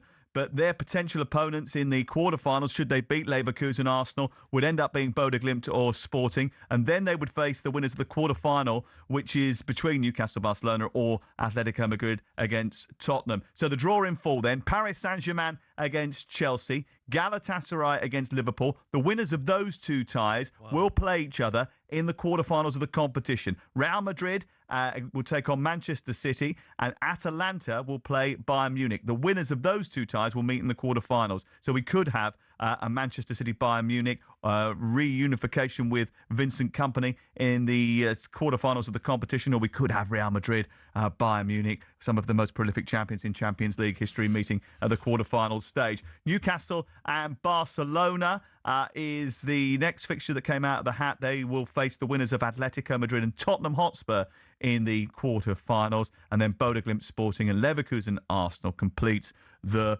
draw. Well, certainly Arsenal have come out more favourably than anybody else. Incredible. It's incredible. I mean, they've got to at least get to the semi-finals for me, if not the final itself. It couldn't have gone any better from a Gunners perspective. But I'm looking at two of the other English teams. Manchester City basically are going to need to beat Real Madrid and Bayern Munich to get to their own semi-final. And Newcastle, if they come through against Barcelona, will probably have to put out Atletico Madrid as well. So as good as it is for Arsenal, I wouldn't want to be Manchester City or Newcastle. Well, I think it's absolutely superb, isn't it, that we've avoided any all-English ties in the last 16, but we've got a few that could come up in the quarterfinals, because if Chelsea beat Paris Saint-Germain and Galatasaray are beaten by Liverpool, we have a quarterfinal between Liverpool and Chelsea, and that has history from the 2000s. And just the way Arsenal got, sorry to go back to Arsenal, but to get Leverkusen, who haven't had the best of seasons, and then if you beat them, you get Sporting or Bodo Glimt. Then, if you beat them, you get Barca or Newcastle or Spurs, Atletico. No offence, but any of those four teams, I think Arsenal beat over two legs. So you'd put money on Arsenal definitely getting to the final. Tough game for Chelsea, PSG. Well, not for you, Sam. You think PSG, Chelsea would go through against them? Do you think I think Chelsea will beat PSG. Over two legs, yeah? Okay, Liverpool, Galatasaray. I fancy Liverpool to go through that tie comfortably. And then Manchester City, like Crookie says. I do think that's one of the toughest ties, though, Chelsea-PSG. That's difficult to call. Like Real Madrid, Manchester City is. I think Manchester City will win that, if I'm completely. I wonder how City fans will feel about this, because they've played Real Madrid an awful lot, haven't they, in recent seasons. It's just familiarity breed contempt when it comes to those two clubs. I do think that happens. You know, sometimes when you have those big matchups, that happens such a lot. There's a little bit of psychological damage that has been left by Courtois said it, didn't he, after the game? We will get Manchester City on Friday. We know it already. And there it is. And there it is on paper. And then they will play the winners of Atalanta against Bayern Munich. Your old mate Ivan Juric was in charge of Atalanta for the first few weeks of the season. He got fired after 11 games. I can't believe that, did he? And they brought in Raffaele Balladino, and things have changed dramatically. They were 2-0 down from the first leg of their game against Borussia Dortmund, and they won that match and have qualified to play Bayern Munich in the next round of the competition. Bayern came through a very strong set of fixtures, actually, in the league phase. Mentioned it a little bit earlier. They only lost once, and that was at Arsenal. Davis and Musiala have been out long term, but they do have Harry Kane. Defence is good against the weaker teams, but when posed with real class, they do give up a lot of chances. Am I right in thinking also because Arsenal won the league phase, they're going to get the home leg at home every round?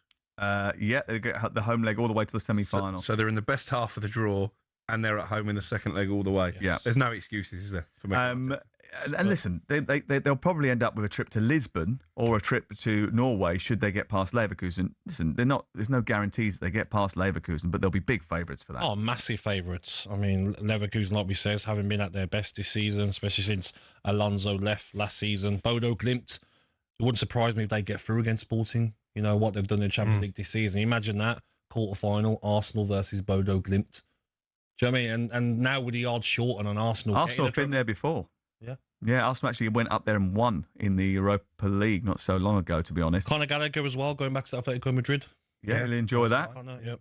Yep. And Newcastle against Barcelona. What a tie that is. It's got echoes of Sir Bobby Robson. Zeno Esprilla. Obviously, they played each other once already this season. That didn't go Newcastle's way, but there were signs in that game, weren't there, that they could compete. Anthony Gordon got a late goal in that match. There was only 2 moments of Rashford brilliance, actually. And do you know what? Do you know what Newcastle need to do? What they've been doing recently with Gordon, with Barnes, with Alanga, with Willock, with Ramsey. Quick players, runners in behind. Because there's one team that you want to have quick players against is Barcelona, and they will get so many chances against this Barcelona defence. They are woeful. First leg's at home, isn't it? You probably fancy they need a 2-goal advantage to take to the Camp Nou. And you know what? Previous seasons, Crook, I'd say that, but this Barcelona side, like Sam says, they can be absolutely unbelievable or so poor. I watched the game against Atletico Madrid. Honestly, mate, it was 7 or 8 times in the first half, running through 1v1. One of the things that really helps Newcastle here, and listen, they're not the best counter-attacking team, even though they are a counter-attacking team, actually, is that Barcelona play with this ridiculously high line, which teams with raw speed can expose. Sam, it's crazy. It's literally like just stay in your own half and just make the run. Do you know what I mean? Make sure you're onside. If you're talking to Alanga, if you're talking to Gordon... And he's not going to give that up, Hansi Flick. He's a system coach. He's like, I'm wedded to this. If you're Eddie Howe, you're saying, listen, guys, do not be offside. Give yourself 5 yards if you have to. You're that quick, Gordon. You're that quick, Alanga. You're going to get in behind, then make the right pass. So is this a sort of game where you don't play Voltemada and you just play your quick players? Yeah, you play Murphy, you play Barnes, and you play Gordon, or you play Alanga instead of Murphy. But I would go Murphy, Gordon, Barnes every day of the week. 100%. So Newcastle will respect Barcelona, but I don't think they'll be afraid. Get your reaction to the draw. 03717 2233 44. Arsenal fans, have you got the best possible outcome that you could have envisaged this morning? Manchester City fans, what do you feel about going and playing Real Madrid again? Liverpool fans, off to Turkey for their game against Galatasaray. I want to hear from you. 03717 2233 44. And Spurs fans, no one's really giving you a chance. What was it the Crookmeister said earlier on? We've got 6 teams in the Champions League, and Tottenham, they take on Atletico Madrid, who wildly fluctuate between looking like the best team that Simeone has ever constructed and the worst. They do have Julian Alvarez, a real danger, even though he's advancing in years. Antoine Griezmann is playing well as well. 03717 2233 44. What are you laughing at? Nothing. Move on. A new word that you use, sir. Did I not say fluctuate properly? No, you missed the letter. Yeah. I was thinking, that's not like you, Sam. Did I? I apologise for that. It's only a slight infraction. But of course, Crookmeister would pick it up, wouldn't he? You know, because he's got his ear to the ground on absolutely everything. Arsenal fans, is there no excuses for not getting to the final? 03717 2233 44 81089 on the text. We'd love to hear from you. Who wins it now then, Crook? Arsenal. Who wins it now, Gabby? Arsenal. English arrogance. I'm about to faint. I'm about to faint. I can't believe I said it. Do you agree with the boys' predictions? 03717 223344. I don't think it's a bad draw for either of these English giants. Manchester City have got Real Madrid. I think they'll come through that. I think they'll probably be okay against Bayern Munich as well. But they'll have to make sure that they defend as well as they have been ever since Gay and Diaz have come together. And Nico O'Reilly just adding a little bit of extra legs in midfield alongside Rodri has certainly helped as well. We'll get reaction to the draw in just a second. 03717 223344. Did anybody else notice that watching from inside the suite in neon as the balls were taken out was one Martin Keown? He was in the room. I know. Was he actually? Yeah, he was in the room. Martin Keown was there. Was Andy Goldstein there with him? Andy Goldstein wasn't there. He kept on saying Andy Goldstein in his head. Andy Goldstein, Andy Goldstein. I'm going to get you. I'm going to get you. I'm going to get you. This is talkSPORT with Sam Matterface, the Godfather, and Salty Crookie. We'll be back in just a few moments here with Selco Builders Warehouse. Check out this month's real deal at selcobw.com.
Chatting in the office earlier, we're discussing Arsenal, how they've embraced the dark arts under Arteta, time wasting, being annoying to play against, bit of housery. We wanted to know whether you're a fan of the way Arsenal go about their business. Here's Cundy's take on Arsenal's housery and dark arts from last season.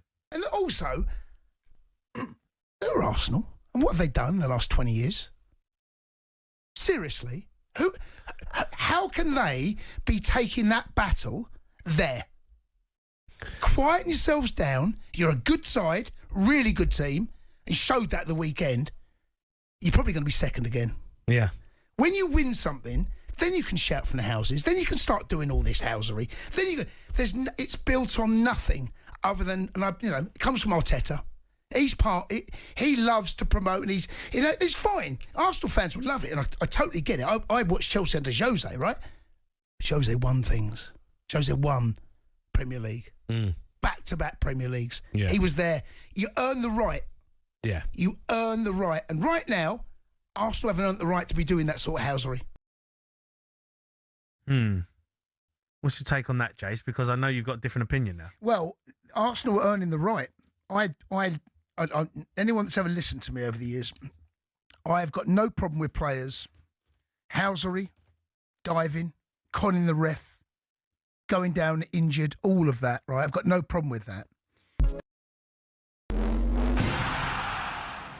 Oliver Glasner says he'll keep speaking his mind about Palace and the fans. But after back-to-back home wins, Maxence Lacroix's backing the boss to take Palace a long way in the Conference League. We know he's a big gaffer, he's a big coach, so he proved it. He won 2 trophies in 2 years, so yeah, I think he had the ability to give us everything to win. We showed it before, and now we are back on it. Palace beat Zrinjski to set up a last 16 game with Mainz or Larnaca.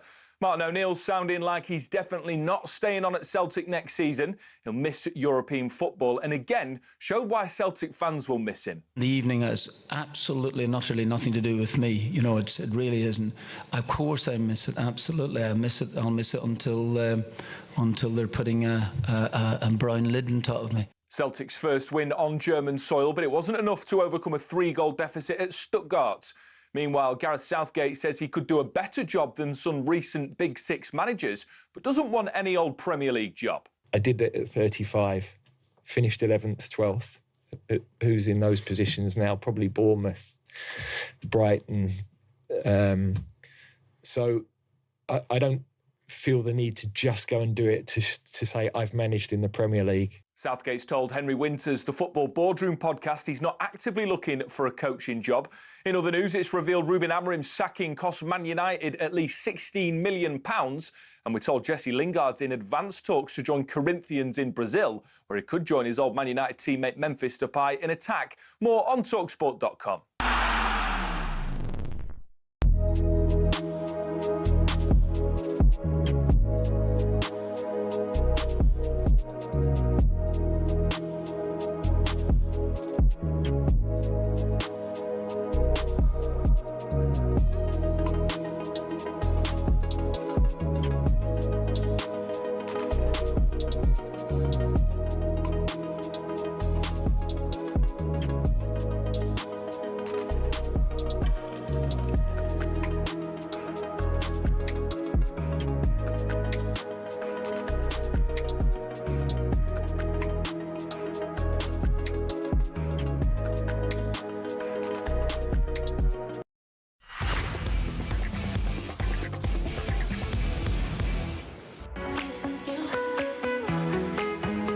Lots of reaction coming in on the draw. We'll get to that in just a second. Another easy draw for Manchester City, says one Manchester City supporting correspondent. I think they're being a little bit tongue-in-cheek and sarcastic there. I think actually it's not the worst draw in the world to play Real Madrid, especially at this time. Let's catch up with the latest odds, all thanks to BetMGM. It's showtime on talkSPORT with BetMGM. We're ready for the action.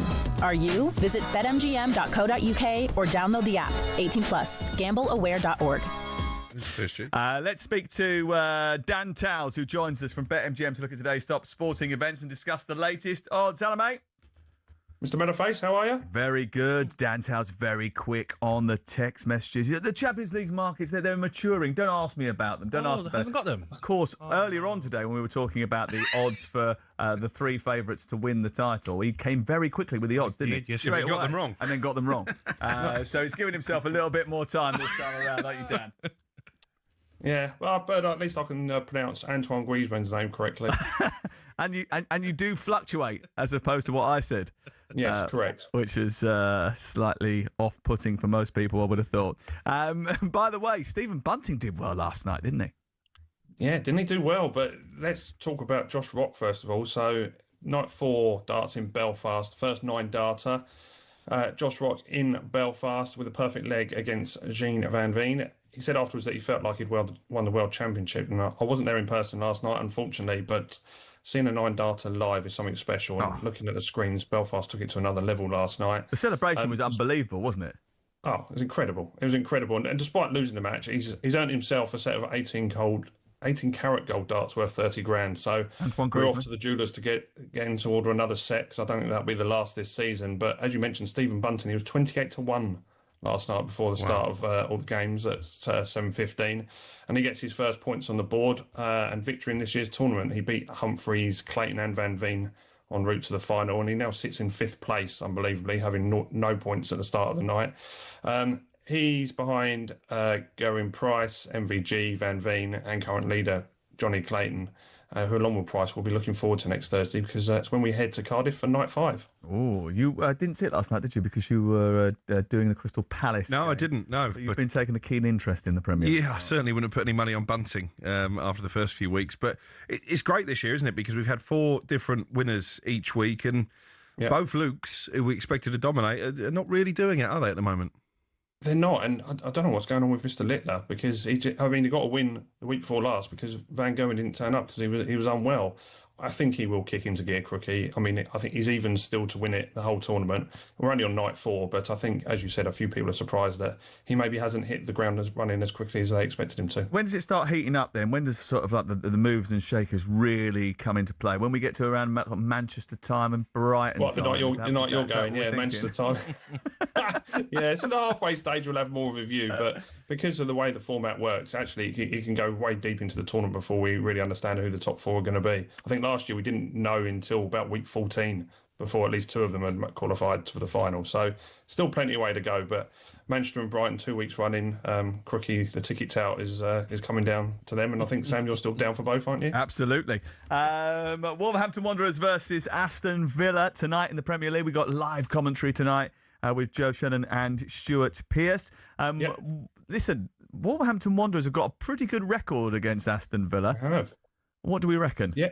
Yeah, they've won 4 of the last 6 home games, Villa at home. Villa are actually 10 points better off at the same stage last season. But the form of Man United and Chelsea, they'll need to try and keep that gap between them and those 2 sides. Man United and Chelsea both on decent runs, and they could close it. Worst case scenario, Villa could be 4th come Sunday night. Wolves are just over 2-1. The draw is at 27-10, and Gabby, Villa are odds on. Where's your head going into this game? So I think you're travelling up there tonight, is that right? No, I'm not going to the game, but I'll be watching. I'm looking at this game, mate, and even though Emery's not won there, he's lost 2 and drawn 1 at Molineux against Wolves. The pressure's off for Wolves as well. You're getting relegated. It's a local derby, not a place where even I had a lot of joy as a player either. So I fancy a 2-1 win for Villa, a scrappy win for Villa. Yeah, like I said, they are odds on. They're still odds on to make the top 4 as well. But it's surprising when looking back and seeing they're 10 points better off in this season. I think they have a slight wobble and everyone starts jumping on a bandwagon. But they've been really good this year, Villa, and I suspect them, as per the market, they'll come away with the 3 points. Having the greatest time since the turn of the year, really. They beat Chelsea, didn't they? Came from behind to beat Chelsea away from home, and since then it's just sort of slowed up a little bit. Goals have dried up as well for Aston Villa. They've required a couple of late goals to get over the line in recent games. The game against Brighton. Injuries. Listen, any team that has lost Tielemans, McGinn, and Kamara from their first choice midfield is going to struggle a little bit. Did you like the way he dropped it in there, by the way? Even the great Gabby Agbonlahor struggled at Molineux. Yes, no, it's a big shock to the fan base. Because you won everywhere else, didn't you? Did you say won everywhere else or run everywhere else? No, but I do think it'll be a tough game. Look at what they did against Arsenal. Everyone thought that'd be easy. 3 points for Arsenal, 2-0 down. And Molineux and come back to 2-2. So tough game tonight for Villa. You've got to beat Wolves if you want to finish in a Champions League. The 9 games have started. Do you know what you didn't see, Dan, when you were on the Zoom from where you are on holiday somewhere in Portugal or something, is that Crookie leant over, as you said, Villa might not be in the top 4 by the end of the weekend, and he just sort of patted him on the back in a very patronising fashion. Well, Dan, when you look at the money that Manchester United have spent in the last transfer window in the summer compared to Villa spent the least out of any other Premier League club. So Villa are overachieving for me anyway. So Manchester United should finish above Villa. You look at the start of the season they had as well. Let's not forget how they started the season. Exactly. So, thank you, Dan. But how Manchester United started the season as well. If Manchester United had a decent first half of the campaign, they'd been won the league. Or a decent manager. I think they'll win tonight. I think Villa will win tonight, and I think Tammy Abraham will score the goal. He scored more goals against Wolves than any other opponent in English League football. Yeah. Definitely. Okay. We love Tammy. Golden Goals. Each week we'll be placing a prediction of some of the upcoming games on Golden Goals. If we guess correctly the exact scoreline, BetMGM will donate £500 to our chosen charity, Prostate Cancer UK. Now, tell us, what are the scores on the doors? We don't need the scores on the doors every week, do we? Sam, you contributed. Gabby's contributed. Scott Minto, even the great Neil Warnock has contributed this year. And then the great Mark Goldbridge, Alex Crook. We're now at 0 out of 30 for Alex Crook. I'm saving it, Dan, for when United. How much do I win when United finish 3rd? I've been predicted 5th. Still 500 quid. I thought you get 500 quid a place. Yeah, you predicted them to finish 5th. So the whole point of that competition, which is separate to Golden Goals, was you to predict your league position of your team when you went Man United 5th. Yeah. So and you felt that if they finished any higher than 5th, you'd get more money, which is incorrect, because that means you could have predicted them to finish bottom, and then every place above bottom you would have got more money. Okay, so just 500 quid. All right, well that's coming, isn't it? That's coming. It is, but there is a slight subplot to Golden Goals this week where Crookie, who anyone who follows on social media would have seen that he attended Lingfield races this week, which has nothing to do with us, although we happen to have a sponsored race at the event. And he messaged to say, I've been asked by the course if I could present a trophy. And the ironic thing was he presented a 312 at Lingfield, which was win £250,000 with BetMGM's Golden Goals handicap. It was. Which was quite ironic, considering he was on 0 to 30. It was that. You're right. In which case, we better get him to give us his Golden Goals prediction. Well, Gabby was trying actually, Go on. We'll start with you, Sam. We'll leave Salty to the last. So, Sam, you got Brighton Forest. Well, your mates Brighton have actually done all right recently, haven't they? They picked up a win away at Brentford after changing the team, adding a few more sort of older heads into the team. They take on a Nottingham Forest side who actually, lost 2 of their first 3 games under Vitor Pereira. They're winless in their last 5 away games at Brighton, Nottingham Forest. So I'm going to go for a Brighton victory, 2-1. Yeah, like you said, they've been winless in the last 5 games at the Amex. Never ended 2-1 since both teams have been in the Premier League. But that is a 13-2 shout. Gabby, we've given you Newcastle-Everton. Yes, Everton played Newcastle earlier on in the season. 4-1 win for Newcastle in that game. They destroyed. That was away from home as well, wasn't it? Yeah, exactly. It was, yeah. Destroyed them away from home. Newcastle, though, in good form. 1-4 the last 5 in all competitions. I've got to go with Newcastle here, but I'm going to go for a 2-1. A scrappy 2-1 for Newcastle against Everton. Yeah, they didn't have a hard game in the week, did they, Newcastle? So do you think they'd come into this boosted by the result, even though it didn't test them too much? A Newcastle 2-1 win is also 13-2. And then Crookie, come on, 0 out of 30. We've got to get one. You've got Arsenal-Chelsea. Yeah, well, I was going to say Gabby tried to influence me on this one because he said you should always predict both teams to score, otherwise you could be out of the bet before the game has really got going. But I haven't done that. I do think Arsenal have got a great record in London derbies, great record against Chelsea. Chelsea not beating them in 4 years. I'm going to go Arsenal 2, Chelsea 0. Not 3. It's that extra goal, last minute. 2-0. 2-0. No, we'll stick with 2, Gabby, because they're the odds I've got in front of me. So Arsenal haven't lost. And as we any know, of he can't adapt very quickly. He's not very nimble. I haven't lost any of their last 8 games versus Chelsea. Obviously, they won in the League Cup when we were all in Newcastle back in Feb. But Arsenal 2, Chelsea 0 is also 13-2. So 3 scores. Sam, you've gone Brighton 2, Nottingham Forest 1. Gabby, Newcastle 2, Everton 1. Crookie's gone Arsenal 2, Chelsea 0. Combined odds are 400-1, but like we always say, let's try and get some money in the pot for prostate cancer. Let's hope so. Cheers, Dan. Thank you very much. Chelsea have lost 8 of their last 9 away games against teams that start the day on the top of the table. Their last win, May 2021, was against City. Manchester City. That was a look at the odds. Latest odds, all thanks to Betfair, to BetMGM. Visit betmgm.co.uk or download the app. 18 plus. BeGambleAware.org. It's showtime on talkSPORT with BetMGM. Keep things golden with responsible play at betmgm.co.uk. 18 plus. GambleAware.org. Right, okay, when we come back in the next few minutes, we get reaction to the big draw. Arsenal have got the easiest one out of the lot. Manchester City take on Real Madrid. Chelsea have PSG. Galatasaray against Liverpool and Tottenham Hotspur. Atletico Madrid. Newcastle got Barcelona in the Champions League. What do you make of it?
And have you had any conversations or any kind of contact with Thomas Tuchel? Has he said that he's going to come and see you? Has there been any kind of link to him so that you know that you've got an opportunity of getting yourself in the squad?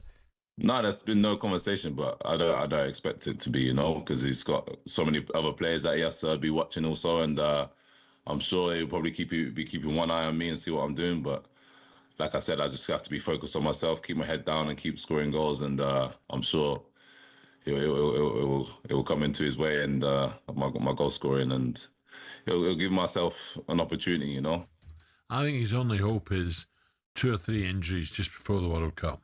Centre forward injuries, then he might have a chance. Yeah. But I just, like he says there, the manager's not contacted him. I know for a fact Thomas Tuchel does. He's big on contacting the players, even FaceTiming them, and like seeing how they're getting on.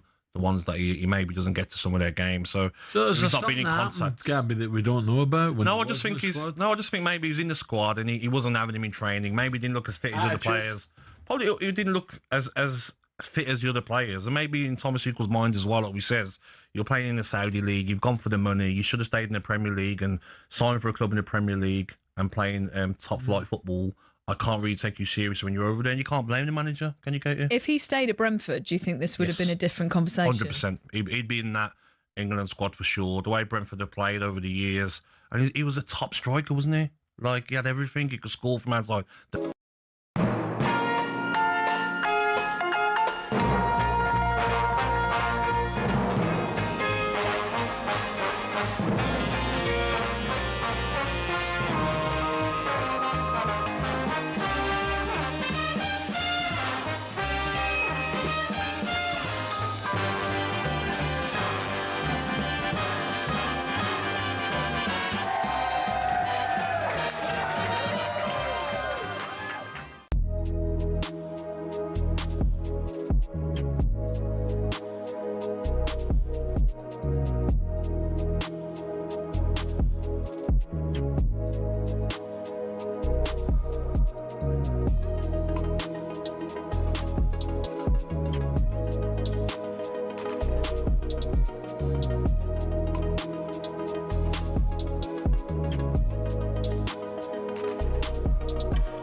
It's TalkSport with Sam Matterface and Gabby Agbonlahor and the Crookmeister. You sure it's TalkSport? I am pretty sure it's TalkSport. Good. Although I'd probably just need a recalibrating there because I did get the wrong betting company, didn't I? I don't think you're coming to the darts anymore. I'm just saying. I don't think I'm going to get away with coming to both after I've just that. been offered your tickets. Have you? Yeah, but you don't travel to Manchester, so I'll probably get them back. Let's be honest. Right. Okay. Should we talk about corners? Because I don't know. Did you read this situation that Graham Scott came out with in the Telegraph earlier in the week when he was talking about corners ruining the Premier League brand? Overloaded penalty areas, constant grappling and blocking. Officiating is a real problem because it's almost impossible to manage. The point that actually he argued that corner kicks and set pieces are ruining the spectacle of the Premier League and the laws need changing.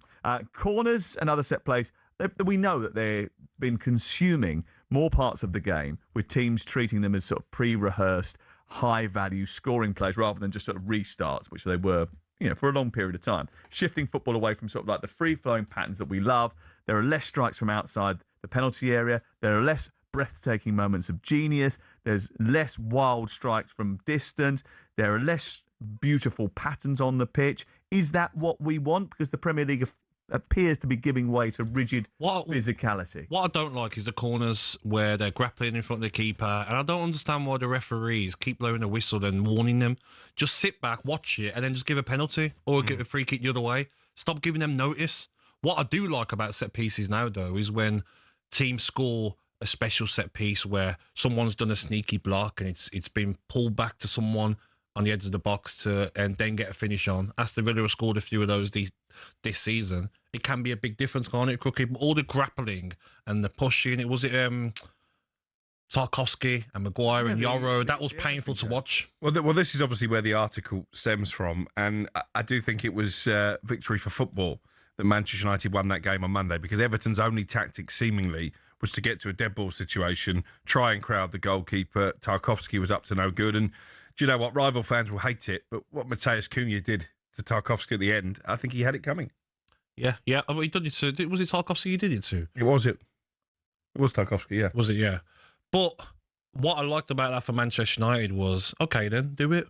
We've got a keeper. The goalkeeper stood up well. Who knows how to come and punch it. If that was Martinez at Villa, he would flap at it, pretend that he's been hurt, and then the referee say, "Is no, this all Arsenal's fault? Is this all Mikel Arteta's fault, basically?" Why? For turning it into as Arne Slot told me very early in the season, this has become the set-piece Premier League. It's interesting you should say that, because back in October when we did this show, I asked the question, is the idea of it becoming the set-piece league damaging the Premier League brand? And I was told by Crook and Troy at the time that I was being a snob for even raising it. Have we got proof for that? And all of a sudden, we've changed our mind. What's the view now then? I thought it went too far the other night with Everton's tactics. That wasn't football. That's not what you want to sit at home. I was watching with my two lads who are, both just starting to play football to a semi-decent level.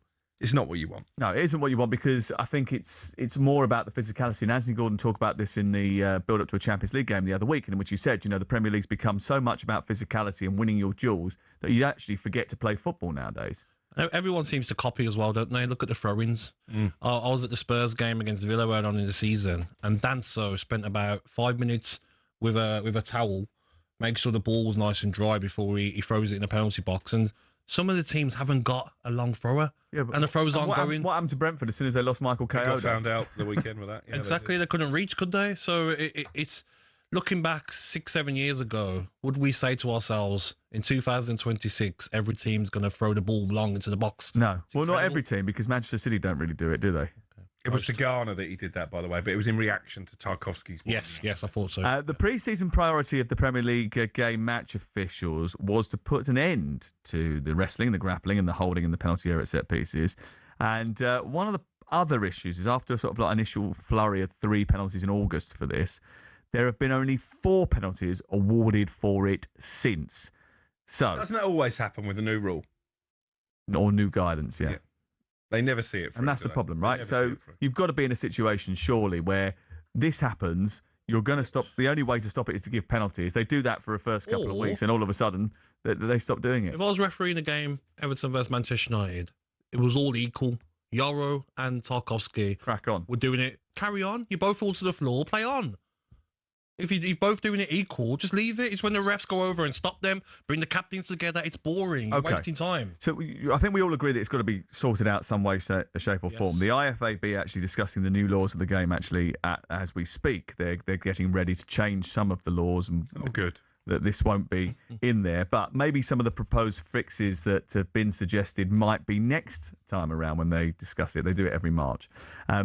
Some, like in hockey, someone floated an idea that the minimum number of players to stay in the opposite half at corners can only be a certain amount, thinning out the congestion in and around the 6-yard box. Another more radical solution is that you have to separate the defenders and attackers. So actually, the defenders can start in the 6-yard box and the attackers have to start outside the 6-yard box. I don't think that will. But I used to have that role as set pieces in front of the goalkeeper. But then what happens is the goalkeeper will say to his centre half, make sure he doesn't stand in front of me so he can't block me. And then somebody else comes and says, you stand in front of someone who stands in front of me. And it's a bit of an ego. All of a sudden, a bit of an ego of like players all standing in the same place and no one can move. And it's a bit of an and ego. Then the goalkeeper just goes, ow, falls on the floor, and then it's a free kick. And it's an ego as well of like who's stronger. That's what it looked like on the weekend with Tarkowski and Yoro. Who's stronger? And the more goals that we get from these situations, the more likely it is that someone is going to try and put more onus on winning free kicks and corners. Do you know what? It's interesting you say that, and there's also going to be more onus on defending them. And I was told from quite a reliable source that one Premier League club had enlisted their entire backroom staff to go through all of Arsenal's set pieces and work out the secret symbols, so they would know what Arsenal are going to do from a dead ball situation. David Raya is a secret symbol. Yeah. So he calls the plays on the halfway line. But I think you'll find one Premier League club who they're due to play between now and the end of the season have worked out the playbook. You should have just asked Charlie Adam. He told us on talkSPORT. Because he was the set-piece coach at Everton, wasn't he? Yes. And he went through and looked at it and found that David Raya is the play caller from the halfway line. He stands at an angle and then calls the even the fact you're using the phrase play caller. I know. It's not the NFL. And as well, set piece coaches. Look at Ange at Spurs. He said they don't believe in that. But everyone's got one now, haven't they? I'm sure in the Premier League, set piece coach. Pretty much. Because they are so important. Look at Aston Villa, so big on it as well. United had one, didn't they, under the previous manager? I don't know if he's still there anymore. I don't think he is, but he's now the Tottenham set-piece coach. But he would make this charade of coming out, the manager would sit down, the set-piece coach would come out to the edge of the 6-yard box, and the corner would hit the first man. And then when the team, and also, Sam, Cookie, when the team concedes, the set-piece coach just goes to get a drink and turns around, just hides. Not my fault. It is fascinating, isn't it? Is that how we want our football to be played? Is that what we want to see week to week? Or is it actually just an evolution of the game? We have to put up with it for a couple of years and it'll change again? I think it'll change again, won't it? I mean, probably 4 or 5 years ago. We don't see Real Madrid everyone's taking short corners, weren't they? And try and get it does go inside. Do you know what I did notice the other night when I was doing PSG is that what they do, and we saw it in the Club World Cup actually, is that they do this thing from kickoff where Vitinha just literally kicks for touch like a rugby player. Like he takes a centre kick and he kicks it towards the far corner. They did it in the Champions League final and the Club World Cup. Yeah, they did. Yeah, and we copied. Kick for Teams touch. copied. Was it Brentford or Brighton copied it when they got it? Boom. And then they go and squeeze in. And then again, it's not rugby style. Is it? Honestly, just stick to football, lads. Come on. Get the ball in their half right from the first whistle. Oof it. We're going to talk Arsenal-Chelsea in the next section of the programme. 0371 722 3344. Chelsea haven't won there for such a long time. In fact, Mikel Arteta was beaten there in 2019 in his first game between Arsenal and Chelsea. He's only lost once since. What happens this weekend? It could be absolutely pivotal in terms of the title race. Stick with us.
Can't see this happening, but okay, if they win the league, the Champions League and the World Cup, could a Ballon d'Or be on the way? Oh, you look at the other English players that you've got on the Arsenal side. You look at Saka. I know Saka's not been in his best form this season, but that's a lot to ask for, isn't it? When you start talking about Champions League, Premier League, World Cup. Do you know what I said about Saka earlier about all the games he's playing? He wants to play. You can't stop him playing. And I thought he was very good, by the way, against Spurs. Yeah. Jed Spence, who likes to have a battle. Declan's the same. Yeah. I'm pretty sure he's the type who wants to play every game. Of course he does. And why shouldn't he look at Ballon d'Ors one day? Why not? Because you're playing for a club who's challenging for the Champions League, for the Premier League. Your country is challenging to finally bring a World Cup back to this country after so long. Why not? I think Declan would be. I think he would be Pep's type of player. Yes. You know what I mean? Yeah. He loves Rodri, doesn't he? He would love Declan when he's sitting in there. But even without the goals, Al, I love about Declan Rice, and I watch him, is like, he's everywhere. He's pressing all across the pitch. He's giving the Arsenal fans that captain feeling about where he plays. He can run with the ball. He's got legs. His passing's top. We've seen the goals that he can score. The 2 free kicks against Real Madrid were outstanding. So, you know, he can take a great set piece. If he can work on those Lampard goals that he wants to score, we spoke about earlier, then why not Ballon d'Or one day? Top player with a great attitude and a nice guy and very humble. What do you think Arsenal are going to win this year? Nothing. I'm joking. I think they will win the Carabao Cup and I think they'll win the Premier League.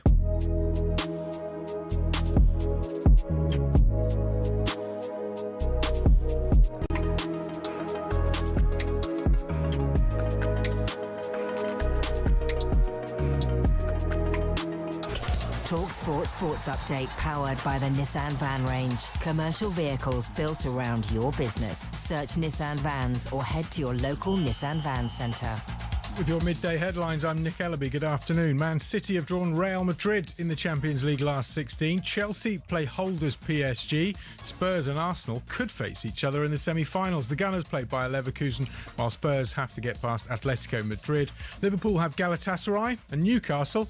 Barcelona, Eddie Howe's side, lost 2-1 at the Nou Camp in September. Gabby Agbonlahor reckons they've got a real chance against last year's finalists. Do you know what Newcastle need to do? What they've been doing recently with Gordon, with Barnes, with Alanga, with Willock, with Ramsey. Quick players, runners in behind, because there's one team that you want to have quick players against is Barcelona, and they will get so many chances. The Europa League draw is underway in the next few minutes. Now, is Gareth Southgate gearing up for a new job? The former England boss said he'd have been a better appointment than a few recent Big Six managers. Do I think I could have done the job that some people who've been in those clubs recently have done? But could I do better? I think I could. talkSPORT's chief football correspondent Alex Crook says forget Man United, Southgate's better suited to Crystal Palace. That's the level. That is the level. And that's not disrespectful. I think it'd be a good fit. Meanwhile, Kevin Thelwell's the FA's new elite coach developer. Thelwell's previously been a director at Rangers and Everton. Liverpool are the Premier League's top spenders on wages. They paid out £428 million in the 24-25 season, but also returned to making a profit after winning the title.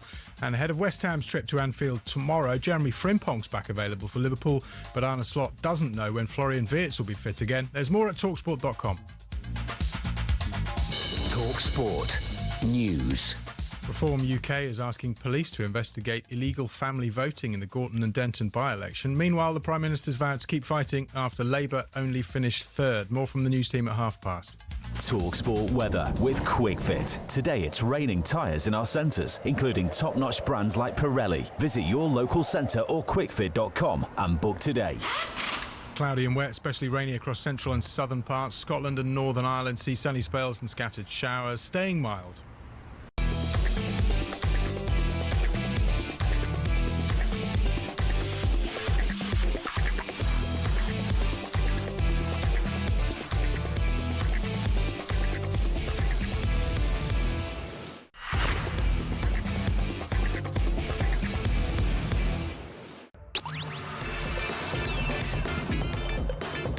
talkSPORT with Sam Matterface Alex Crook and Gabby Agbonlahor. Can't believe you've made the ref sick. I haven't made the ref sick. Well, he's gone home. He's gone home. The producer has walked off because he used pair. Yeah, do you know what it is? It's because he's been out late night, hanging around in dodgy places. You know what he's like? Yeah. Dodgy. Would you reckon he's had a dodgy vegan kebab or something like that? And a glass of tap He's water. had a dodgy presenter. That's what he's had. Stop talking about yourself in the third person. It's embarrassing. Right, let's talk about Tottenham Hotspur. Has Igor Tudor already bitten off more than he can chew? Is it strange to hear a Tottenham manager speaking about a small club mentality? This is him talking about the scale of the task ahead. Very tough, but this is what I said before. I don't change my opinion. It is how is it. So daily work, focus, raise in all things we need to do. Physical condition, mentally, confidence, performance, and waiting the players to come back. Is this the biggest job in terms of, we would call it firefighting, you've had? Probably if I recognize the difficulties there are, probably yes. Probably yes. You're still confident? It's even bigger challenge, even a bigger motivation to do this, and we do it. We do it, but I agree with you. Even not looking to the style now in this moment. So style need to be in the second moment, this because now it's a question of life and death. It's really the question that every game need to be prepared in that way. How are we going to take these points? One way, other way. In Italy they use the terms, like have a mentality of a small team. We use it in Italy, that kind. So that's the key always, with the handles, with the willing, with the wish to have always motivation, like you play against bigger teams. So that's the start, of course. And then we work a lot of that. They are aware of everything. Of course, they are aware of everything. I think we have to caveat what he says with the fact that he's talking in his second language. Yes. So I think sometimes when you see it written down on paper, it can have a very different impact to what it has when you hear him speak. And I think he's pretty clear. He's not saying they're a small club or they've got a small club mentality. What he's saying is you've got to work humbly and you've got to work knowing that you are not as good as the other team. And you've got to make sure that you dig out results, because it's the only way you're going to get yourself out of this issue. However, Tottenham Hotspur are playing Fulham this weekend, and they need all 3 points, because following that, next Thursday night, they play Crystal Palace. And having won 7 consecutive away league games against Fulham between 2010 and 2023, Spurs have now lost their last 2 there and haven't scored in the process. What are they going to face? I think they're going to face a Fulham team who are sitting comfy in 10th place, not going to probably get into European places, but not going to get relegated. And a team that are playing with confidence. A comfortable win against Sunderland last weekend. Jimenez getting a brace. I think they're in trouble. I really do, Sam, because it's not even about who they've got to play in the last 10 games. It's about their performance against Arsenal. I'm not being funny, but how can you play your local rivals, North London Derby, 2 games, and over both games lose 8-2? They threw the towel in second half in the weekend. I know you both were there doing the show from there, but watching the game, they threw the towel in. Experienced players, Van der Ven ignoring his coach, Igor Tudor. We've seen the clips of him telling him to push up. He's just ignoring him. If you don't want to be there, Van der Ven, you're a top defender. Spurs fans probably thinking, just go. One players are going to listen to their manager, respect their manager, and be up for a fight. We had that conversation, didn't we, in the aftermath of the game? We were standing on the concourse with a couple of Tottenham supporters. A few of them came over and spoke to us. And the feeling was, Van der Ven, if you've checked out, fella, then go now, because it's pointless, isn't it? We need people that are going to be in the trenches with us. Yeah, but I'm not sure it's just him. And actually, we had the debate with Scott Minto on the All Access podcast, which should be available this afternoon. And he was saying what was impressed him about Leeds is that everybody seems to be on the same page. The fans, the players, the manager, and the backroom staff as well. You can't say that about Tottenham. This group of players, do they care enough? Do they realise the severity of the situation they've got themselves into? I'm not sure they do. And this is a pivotal period coming up, because they've got Fulham away, as we've been talking about, on Sunday. Then they've got Palace at home next Thursday. You want to be playing Palace at the moment. So they've got to be winning that game. Then they go to Liverpool in between the 2 legs of what we now know will be a Champions League last 16 tie with Atletico. They're not going to win at Anfield. And then it's Forest at home just before the international break. Those games against Palace and Forest feel absolutely pivotal to me, because I think they'll lose at Fulham. Well, actually, this one is pivotal. I think they'll lose at Craven Cottage, don't you? So do I, 100%. There's not one team we do not want to be playing now. It's Fulham. Fulham have got a very good record. I think they're in the top 10 for record at home in the Premier League. But I just look at the players that Spurs have got available now. Yes, loads of injuries, I'm sure. But recent games, especially on Sunday, even Spence, who has been decent this season, he was receiving the ball and trying to hold off Mascara at a time, lost it, and then he scored Arsenal, trying to have battles that you don't need to have in the wrong places.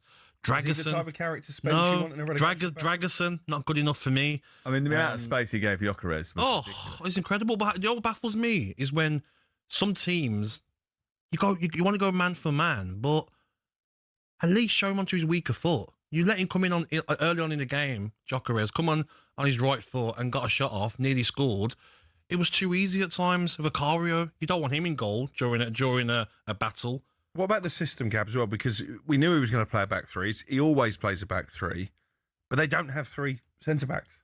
And also, so he played João Paulinho. Yeah, how can you play a back 3, but then look how easy Arsenal were getting through? Isn't the whole idea of playing a back 3, a back 5, of making it harder to get chances? What they did was they gave too much room in the midfield for Eze to pick the pass. That was what they were doing. Paulinho actually would have been better higher up the pitch. He should have gone to a back 4, flooded the midfield and shut down the supply route. Exactly. It's not like, as we've said, you've said it several times on this programme, Gabs, Gyökeres doesn't make his own goals. No. So he doesn't need 3 centre defenders worrying about him. Exactly. But Gyökeres was clever. He ran away from Van der Ven, quick defender. He went over to Dragerson. I used to do that, target the slower defender. But also, that first half, especially watching it, wasn't you shocked being at the stadium?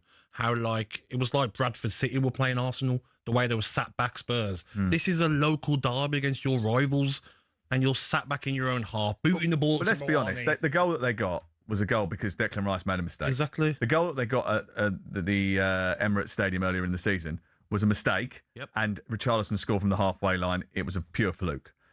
Ultimately, the 2 goals that they've got have been gifts from Arsenal. They've been absolutely played off the park by Arsenal over 2 games. Yep. And this is their biggest fixture of the season. And also, who's their top goal scorer still? Richarlison. Richarlison's your top goal scorer. How long has he been out for? Come back on the weekend. Then you've got Van der Ven and Romero, 2 centre-halves on 4 goals in the Premier League. Why was Igor Tudor preferred over any of the other options that were available? He's now on his 12th job as a manager. He started in 2013 as a boss. I think we'd have to ask the Tottenham hierarchy about that. I think the reason that we've been given as a brief is that he's got a record of going into clubs as a sort of firefighter and getting an upturn in fortunes. I said to you at the time, and listen, it's only one game, they might surprise us and go and win at Fulham, but the Premier League, as we've been talking about throughout the programme, is a different beast to the rest of Europe. I think they needed someone tried and tested at this level.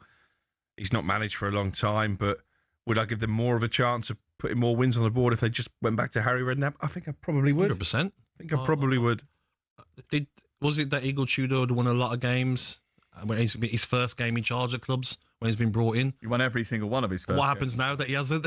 See you later, mate. Harry, you still there? But interestingly, without all due respect, Yeah. is that he's had very short spells at teams, and he's seen that immediate uplift. And he's seen that immediate uplift because he's a disciplinarian, he's a demanding coach, he wants the best out of him. But if you're a demanding coach and a disciplinarian, and in your first game, your centre half, your best player is ignoring you, then that technique's not going to work for you. So what else have you got? Sam, it rarely works now, that technique with these players now. It's a different era where a lot of these players don't respect their coach. They didn't respect Thomas Frank. I remember seeing a couple of players coming on early on in the season under Thomas Frank. He's talking to them, giving them instructions. They're not even looking at him. And Igor Tudor is going to have some of those same issues. Exactly. Also, bringing in an interim manager, when does it really ever work? I look at Wreck-It Ralph at Manchester United. I think Leeds did it, and they were Sam Allardyce towards the end of that season. Ivan Juric came from Italy at Southampton, barely won a game. Very difficult for an interim manager, Gabs, to get respect from the dressing room, especially a dressing room when you've got a few suspect characters already. Michael Carrick? I've been told that's your mate as well. Is that right? They're not calling him interim, though, are they? They're not calling him interim. Oh, they got a Solskjaer? They're not calling him. Solskjaer interim, was he? He was initially, yeah. Yeah, Fired in the end. And there are more examples. He got fired in the end. 3 years later. And there are more examples of it not having that sort of instant impact. And actually, I'd like to see the stats because we talk about a new manager bounce. It's a little bit of a myth. Yeah. But you know what's funny, though? We got the table here in front of us, and you look at the last 6 games. Spurs, loss, draw, loss. Similar to Wolves. Like, oh, mate, their home form is only second to Wolves in terms of how bad it is. And they're the only team not to win a game this calendar year in the Premier League. The only team. I know. 2026, they haven't won a Ticket price is frozen as well for next season. £107 are the average price of a ticket. It's incredible, isn't it? It's just. Do we think they might go down? Do you know what? Our mates actually that we were talking to on Sunday, they said that we said that what the Championship, what does it hold if you go down? And then I think one of us said home wins tickets, and they went, well, they've already frozen the price. There's no way that we're paying that if we go into the Championship. You get more games, but do you know what it is as well though? When you say will they go down? Really, did we think they would go down maybe 2 months ago? No, but now when you look at it and you're saying, you know what? There's only 11 games left. This is going to come down to who wants it more. West Ham are showing fight. West Ham with Diouf at left back and Wan-Bissaka at right back. Wouldn't surprise you if they grind out a draw at Anfield.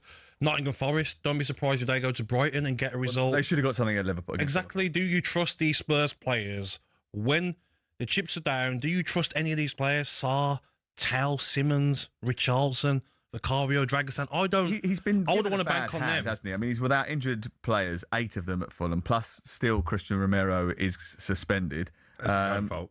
Although Mickey van der Ven is expected to be fit. Will you listen? It was interesting that you mentioned the other teams that are down there because I suppose that is the key, isn't it? Because Tottenham probably, on average, 35 points keeps you. It's 34.5 or whatever. Not this season. 35 keeps you up. You think more? I think more this season. Yeah. Why? I just think I look at West Ham and. You think they're going to get 35 points, West Ham? That's 10 more points between. I think they will. Yeah. Where are they going to come from? We haven't got their fixtures in front of us. They've got a tough run, West Ham now. But I do look at Spurs. Spurs have got a hard run. Do you back Spurs next week to beat Palace at home? West Ham go to Liverpool, then they go to Fulham, then they've got a home game against Man City, then they go away to Aston Villa, Then they've got Wolves and Crystal Palace back to back. Those two are massive. Massive games. But Let's just say they win those two and they don't win any of the other ones. Right? I think they will. A point out of Fulham. Well, they're not going to. Who are they going to beat? I think they've got a chance if they got beat Man City. If they play with the fight they've shown in recent weeks, there's no reason why they can't go to Villa and get a result. Score against Bournemouth. Yeah, but look at their performance against Manchester United and look into a last-minute Shesko goal. Could have Chelsea first half, fantastic performance. What I'm saying is, like, my club Aston Villa, of course I want them to win, but Brentford have went there and won. Bournemouth have beaten Tottenham twice, by the way, this season, including that last-minute goal from Semenyo. The issue you've got with Spurs, we were there on Sunday. The fans made a concerted effort to really get behind the team. The atmosphere was brilliant in the first half. The players responded to a certain extent. Now, if you rewatch that first half, Arsenal had all the play. And actually, from the minute that Gyökeres equalised, and bear in mind Tottenham's goal was a gift, from the minute Gyökeres scored at the start of the second half, all the fight went out of Tottenham. 03717223344. Can Tottenham avoid relegation? How do they do it? Let us know what you think. 81089 on the text. We'll get some messages out in just a second. The road to Istanbul in the Europa League is underway. We're going to find out who Aston Villa and Nottingham Forest pick out of the hat. That's coming next.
I'd jump in with Moussa Dembele.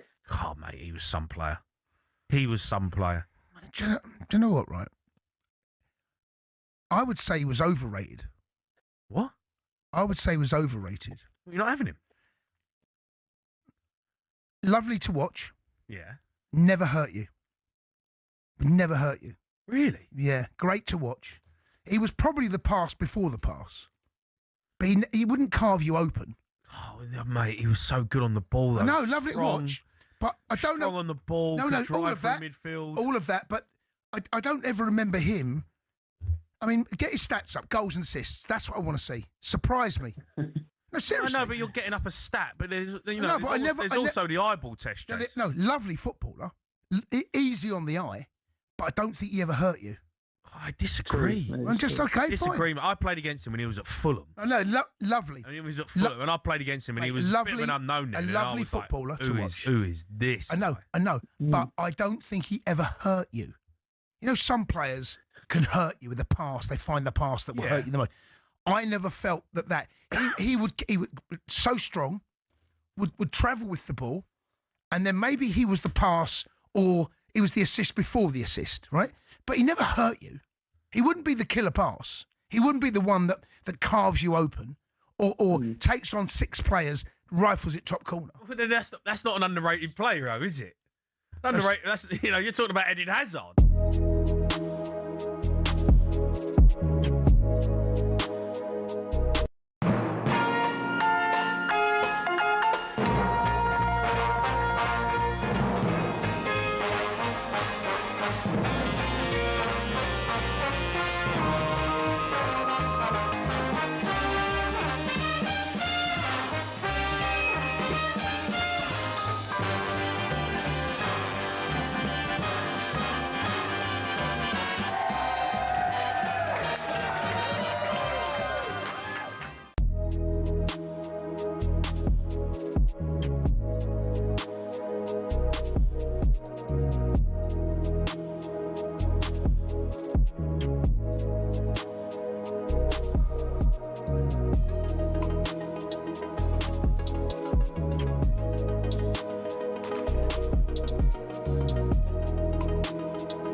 There will be no all-English final in Istanbul. The Europa League draw has been made, and I can tell you that Villa and Nottingham Forest are on the same side of it. This is how it's going to work then. So, Stuttgart have got Porto, Nottingham Forest have got Midtjylland. The winners of those ties will meet in the quarterfinals. Bologna take on Roma, and Lille play Aston Villa. It means the quarterfinal could be Donyell Marlin against Aston Villa, Gabby. That would sum us up. That Donyell Marlin would score the winner and knock Aston Villa out. And if that happened, right, I don't know what I'd do, Crookie. I think I'd walk to your house, Crookie, from here and knock on your door and blame you. We'll fire up the hot tub, mate. You're always welcome. But Aston Villa against Lille, they finished 18th in the Europa League group stage. Beat Red Star Belgrade in the playoffs. They did well, actually, to come from behind. They lost their home leg 1-0 and then 1-2-1 away. You should be beating them. They're 5th in the league as well, in Liga. So Roma's should beat them. The tough one. Yeah, Roma's the tough one, and it's on the same side as Forest. Is that right? Well, yeah. So basically, what it means is that if they were to win against Midtjylland, which you might expect them to do, Nottingham Forest, they would find a quarterfinal opponent, either Stuttgart or Porto. Tough draw, actually, that. And then further down the line, if they were to win that quarterfinal, the semi-final would be potentially Aston Villa. That is possible. Are you pleased you're on the other half of the draw to Genk? Okay, you're not funny. Where Manchester United, Alex? Because there'll be thousands of Villa fans listening to you. They're also on the other side of the draw to Freiburg. Yeah, oh yeah. Hello, well. hello, you and Braga. Guys, you do a lot of games at Villa Park. Be careful now. Alex. We like Aston Villa. We get looked after, didn't you? We're predicting them get to some good food in the press box. You know what? I think the atmosphere at Aston Villa is one of the best when it's really. Oh, I love it. Yeah, brilliant. But when you do look at some of those teams, though, you look at that route that Aston Villa can have, and Roma is not a team you really want to be playing, especially with Marlin there. You back Unai Emery, though, wouldn't you? I would do. No, I would do, definitely. And it's we'll come to Villa later on, I think we're going to, but I'm very worried if Villa don't win the Europa League or finish in the top 5. Come to it now. We'll talk to it about it now if you want. Yeah, because I look at these stupid rules that maybe you know more about, Crookie, than me, but if Aston Villa keep going down this route of, the wages that they're playing for some of their players and the revenue's not coming in, like the Manchester United, Liverpool's, it's not sustainable, is it, Crookie, unless you finish in Champions League places or you win the Europa League and get Champions League football. Could Rodgers be the one that's sold if Aston Villa miss out on Champions League football? And I don't think his manager's going to hang around if these rules keep affecting Aston Villa. Yeah, the rules are going to change, aren't they? They're going from profit and sustainability to a percentage of turnover that you can spend on wages and transfer fees. But it does still favour the sort of bigger clubs historically in the Premier League era. I would argue Villa have massively overachieved under Unai Emery with all the financial restraints that have come their way. And they're paying big wages, Sam. They are. Aston Villa. And this is one of the problems. There's a report actually in The Athletic yesterday which was saying that they incurred a pre-tax loss of £82 million, which is €94 million in their latest submissions to UEFA. And it's a third successive year that Villa have lost money after posting a £120.3 million pre-tax loss in 2023 and £85 million the following campaign. It means that their losses over 3 years are £290 million. Now, according to UEFA's European Club Finance and Investment Landscape report, published on Thursday, Villa have incurred more losses last season. Now, basically, they've had an adjustment. They're in a little agreement, aren't they, with UEFA about what they can spend. So there will be a discussion about whether or not that there is an infringement there. If there is, they're going to have more squad costs problem, which is going to be a massive issue for them. And actually, if you speak to people at the Premier League, they will say the bulk of Villa's issues when it comes to finances actually are with UEFA. Yes. And not with the Premier League profit and sustainability. It's just frustrating, though, whenever you speak to Villa fans. They're just like, this club, this manager, this owner, the owners, they want to keep breaking into the Champions League places and keep playing Champions League football. But it's so important. That's why tonight's so important against Wolves. It's really, really vital that Aston Villa are playing Champions League football next season, or a Morgan Rodgers who's going to, for me, light up the World Cup in that number 10 position.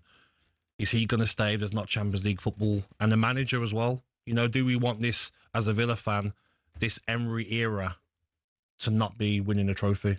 What will that go down like in 10 years' time? So, really big game tonight for Aston Villa. Do you regret the fact that they didn't win the Conference League the season that they were in it? Yeah. Don't get me wrong, Olympiacos, more experience. every season playing European football.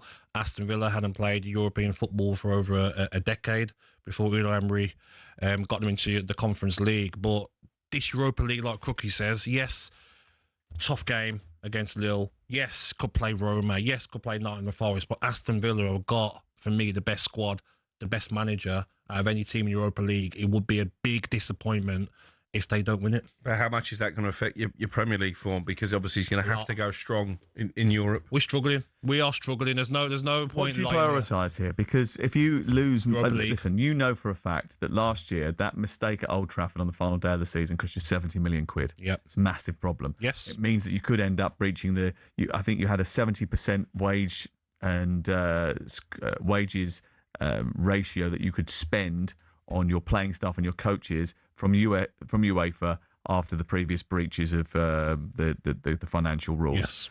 It's probably gone over that, so they're probably going to have to pay another fine. Yep. But if you were to lose out on Champions League for a second successive season, that again would cause problems financially. Massive problems, and that's why when the recent form for Aston Villa, they're losing to Brentford at home, they're losing to Everton at home, so frustrating. Even Leeds United. You know, Leeds were very good and made it difficult for Aston Villa to break them down. But players have to really stand up now, because if they don't, you could look at the end of this season and Aston Villa having to sell Morgan Rodgers. You know, you want Aston Villa to finish the season. You've got Champions League football next season. You can keep Rodgers. You can invest again. But in recent weeks, it's not been good enough. Only 38 goals scored for Aston Villa. I've literally just 56 for City, 56 for Arsenal. Ollie Watkins, the goals have dried up. Jadon Sancho for dry me. up. He had a brief. The tap started running briefly, and it was turned off again. And also, you look at how many of those 38 goals they have scored, and Gabby's right, it's a lot less than any of the other teams they're competing with, barring Liverpool. Really, a lot of those have come from distance. Brent Diaz had a decent season, but he's got to get back to that. But you can't keep scoring from 25 yards. I agree. Which Jadon Sancho's was happening. Jadon Sancho, he has the odd good game, but he's got to do more. You know, Leon Bailey's come back. That was a bit of a crisis signing to bring him back from Roma, because we didn't have any players. But is Tammy Abraham's turn to start tonight over Ollie Watkins? That could be interesting. This is a massive game tonight, as Gabs has said, because if they were to lose to Wolves, which I don't think you will, I think at worst it will be a draw. But Manchester United, if you were to lose, would go above you on goal difference. Chelsea, we've got next week, potentially could get something at Arsenal. Liverpool, I think they'll beat West Ham, and all of a sudden Villa's place in the top 4 or 5 that looks cemented is looking very vulnerable. I mean, the other problem is they don't really score before half-time. They always end up scoring late on in matches. If you look at the 3 of their last 4 goals in the Premier League, they've been scored in the last 5 minutes of normal time, 88, 86 and 88th minute. They've netted 63.2% of all their goals in the second half of games this season. That is a huge disparity between first half and second half. It sort of suggests that they do have these sort of worldy efforts or big moments that happen when everybody else is tiring. I think we'll probably talk about it a lot now before the end of the season, about when you watch Premier League football now, it can be very slow with Aston Villa when you're watching them first half. Everyone has a touch in the back 4, into a midfielder, back to the keeper, because that's the way of playing now. Because you want to draw out. No, you want to draw out the opposition. So then Morgan Rodgers gets free, for instance, or Ollie Watkins is 1v1. But when teams clue to it, especially like Leeds did, they clue on, it can be quite difficult. That's why you need that other option of a Tammy Abraham, who has looked a real threat since he signed back to Aston Villa. But it's a game tonight where Crookie's right. Villa got some tough games, Sam. They've got to go to Old Trafford. They've still got to play Liverpool, still got to play Chelsea. Some really tough games. And I think it's Manchester City last game of the season they've got to play. Could be fascinating. Remember, Tammy Abraham scored more goals against Wolves than any seems other very upset about that, Crookie. You seem quite happy about Aston Villa's struggles a little bit, Alex. I'm saying nothing. Well, what does he get? £500 for each place that Manchester United finish above where he suggested they were. I think that should have been the rule. Yeah. You know what, as well? Villa look after. You know, we go to the lounge at Villa before the game. We don't go to the lounge, mate. We just go. Oh, you know the press box. Oh yeah, the press box. You know, they look after you. No, I went there the other week, and it was a Sunday, and it was a Sunday dinner for all the media. That's nice. Maybe I'm gonna have to tell them not to give Alex Crook that little dinner ticket that you get there, Crookie. Do you wield that sort of power still? Do you? No, but I can try. Okay. You know, Alex Crook, don't let him have any food at Villa Park. That'll be another ground that he's not welcome at. To go with nothing against Villa at all, Leeds, by the way. It would be funny to see your meltdown, especially if you get to the last day of the season again and a refereeing decision goes against you again and you miss out on the Champions League again. Have you got your letter head just in case? No, he didn't reply to me, mate. He never but then replied you to bottled Then you coming bottled to see coming to him. see him. We invited you to come and see him, and you didn't. More come. talking, I. You are. All talk. You give it this. You don't want to stand up to anyone, really. Okay, we're going to. We've got the result of the Europa League draw. Nottingham Forest will play Midtjylland. Aston Villa will play Lille. They will, if they win all their games, they win this game and then they win the quarterfinal, meet in the semi-final of the competition. The final is in Istanbul. But whatever happens now, they can't meet in the showpiece event. So that's the Europa League draw. We've had the Champions League draw already today. You're listening to Sam Matterface, Alex Crook, and and Gabby Agbonlahor. Can you just concentrate for 1 minute? With Selco Builders Warehouse. Check out this month's real deal at selcobw.com. Let's have a look.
He's that type, Gab. He gets that pace. You were quick, and he gets away from defenders. You ain't catching him. Yeah, especially when you're Otamendi.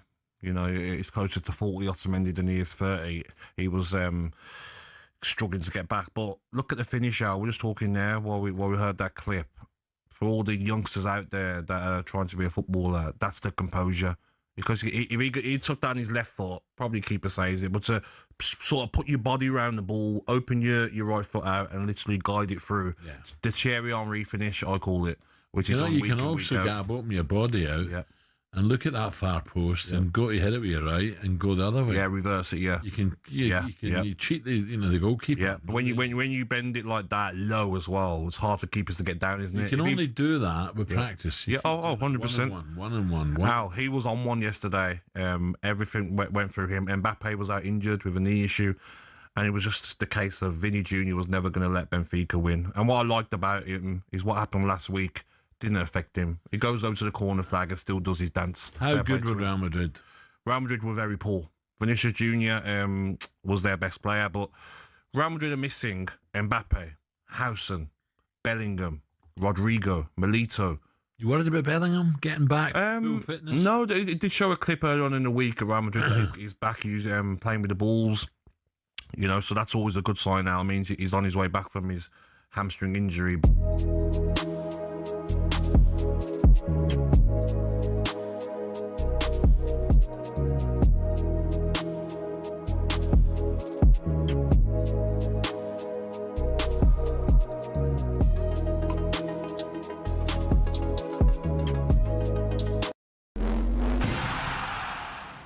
Oliver Glasner says he'll keep speaking his mind about Palace and the fans. But after back-to-back home wins, Maxime Lacroix's backing the boss to take Palace a long way in the Conference League. We know he's a big gaffer, he's a big coach, so he proved it. He won 2 trophies in 2 years, so yeah, I think he had the ability to give us everything to win. We showed it before, and now we are back on it. Palace beat Zrinjski to set up a last 16 game with Mainz or Larnaca. Martin O'Neill's sounding like he's definitely not staying on at Celtic next season. He'll miss European football and again showed why Celtic fans will miss him. The evening has absolutely and utterly nothing to do with me. You know, it really isn't. Of course I miss it, absolutely. I miss it. I'll miss it until they're putting a brown lid on top of me. Celtic's first win on German soil, but it wasn't enough to overcome a 3-goal deficit at Stuttgart. Meanwhile, Gareth Southgate says he could do a better job than some recent Big Six managers, but doesn't want any old Premier League job. I did that at 35, finished 11th, 12th. Who's in those positions now? Probably Bournemouth, Brighton. So I don't feel the need to just go and do it to say I've managed in the Premier League. Southgate's told Henry Winters, the Football Boardroom podcast, he's not actively looking for a coaching job. In other news, it's revealed Ruben Amorim's sacking cost Man United at least £16 million. And we're told Jesse Lingard's in advanced talks to join Corinthians in Brazil, where he could join his old Man United teammate Memphis Depay in attack. More on talksport.com.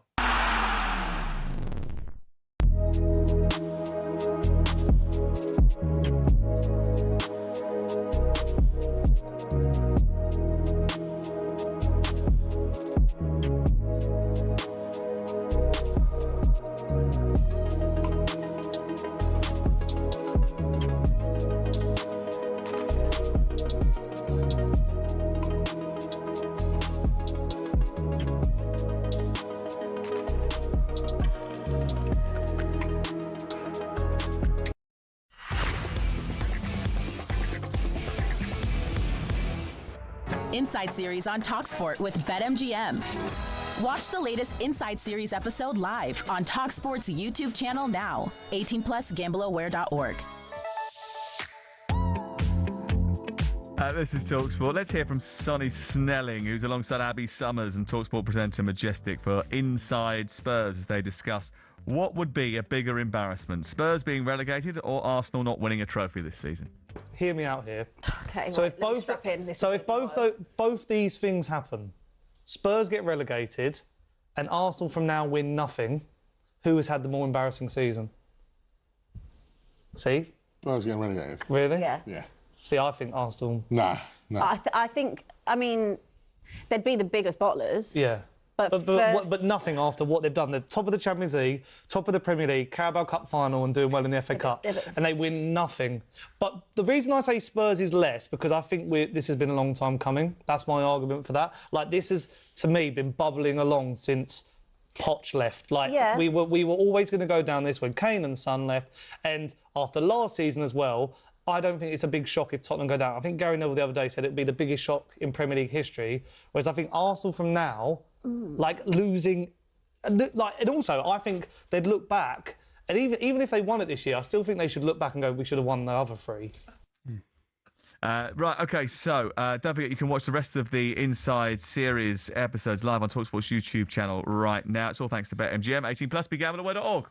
Inside Series on talkSPORT with BetMGM. Watch the latest Inside Series episode live on talkSPORT's YouTube channel now. 18+, gambleaware.org.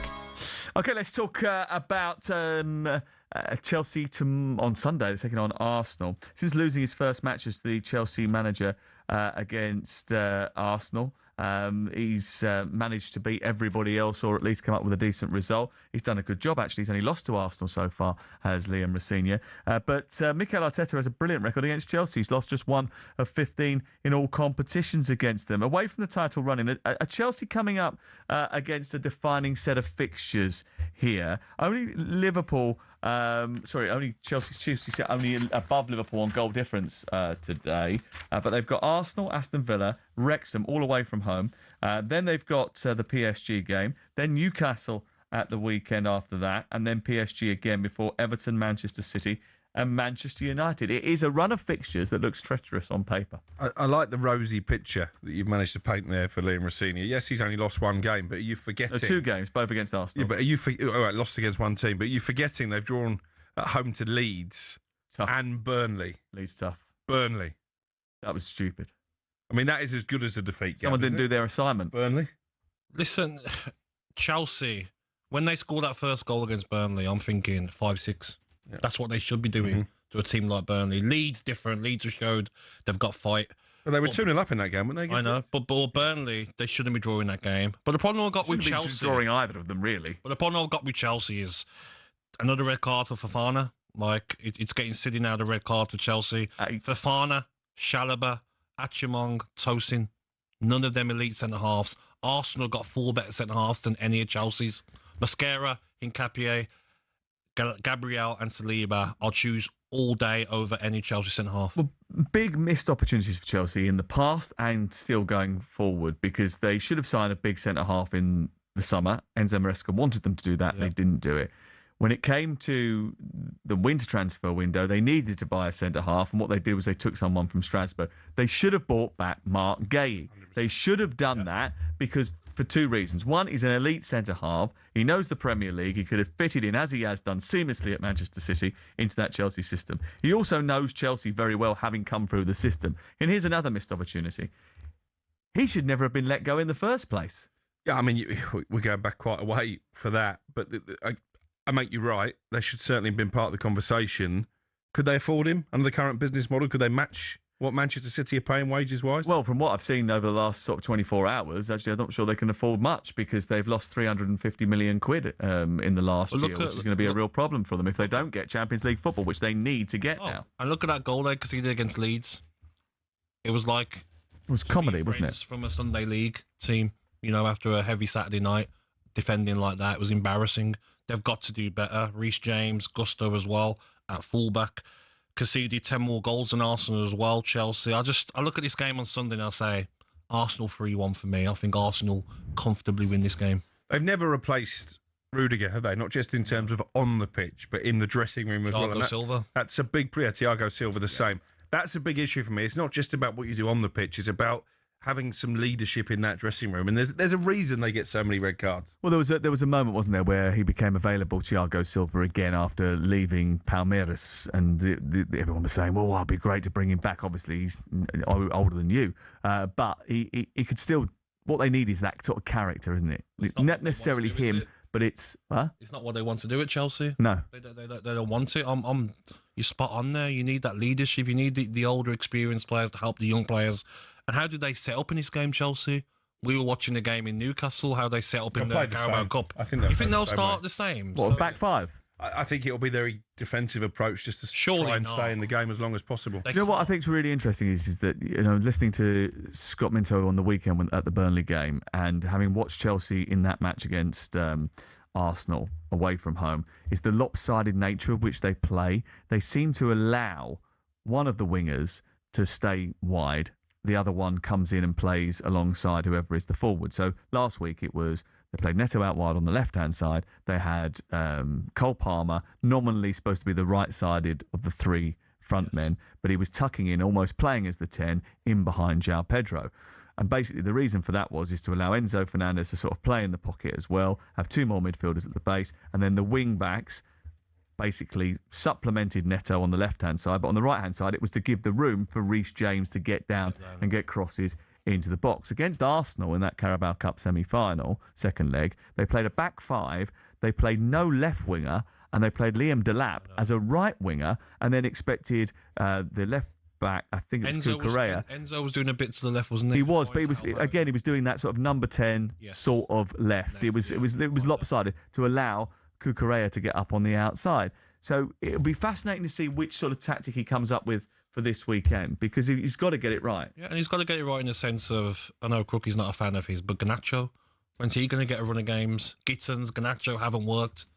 They've got problems there, Chelsea, what they've spent on those players, because it's been a bit of a disaster, would you say? Garnacho, has he been found out? What everyone was right about him at Manchester United, he's not that good, really. He's gone exactly as I would have expected, to be honest. I think there's some raw ability there. I think his finishing is poor, bearing in mind the position he gets himself in. Yeah, his delivery's not great, but his attitude, ultimately. Yeah. That's been the big issue. I want to ask you, because obviously you've both got a dog in the fight, so have I. Arsenal and Man City nailed on for the top 5, and we think it will be 5 places, don't we, pretty much? Definitely. For Champions League football. So who misses out then? Villa, United, Chelsea or Liverpool? Villa needs to one wake team up. can't make it, can't they?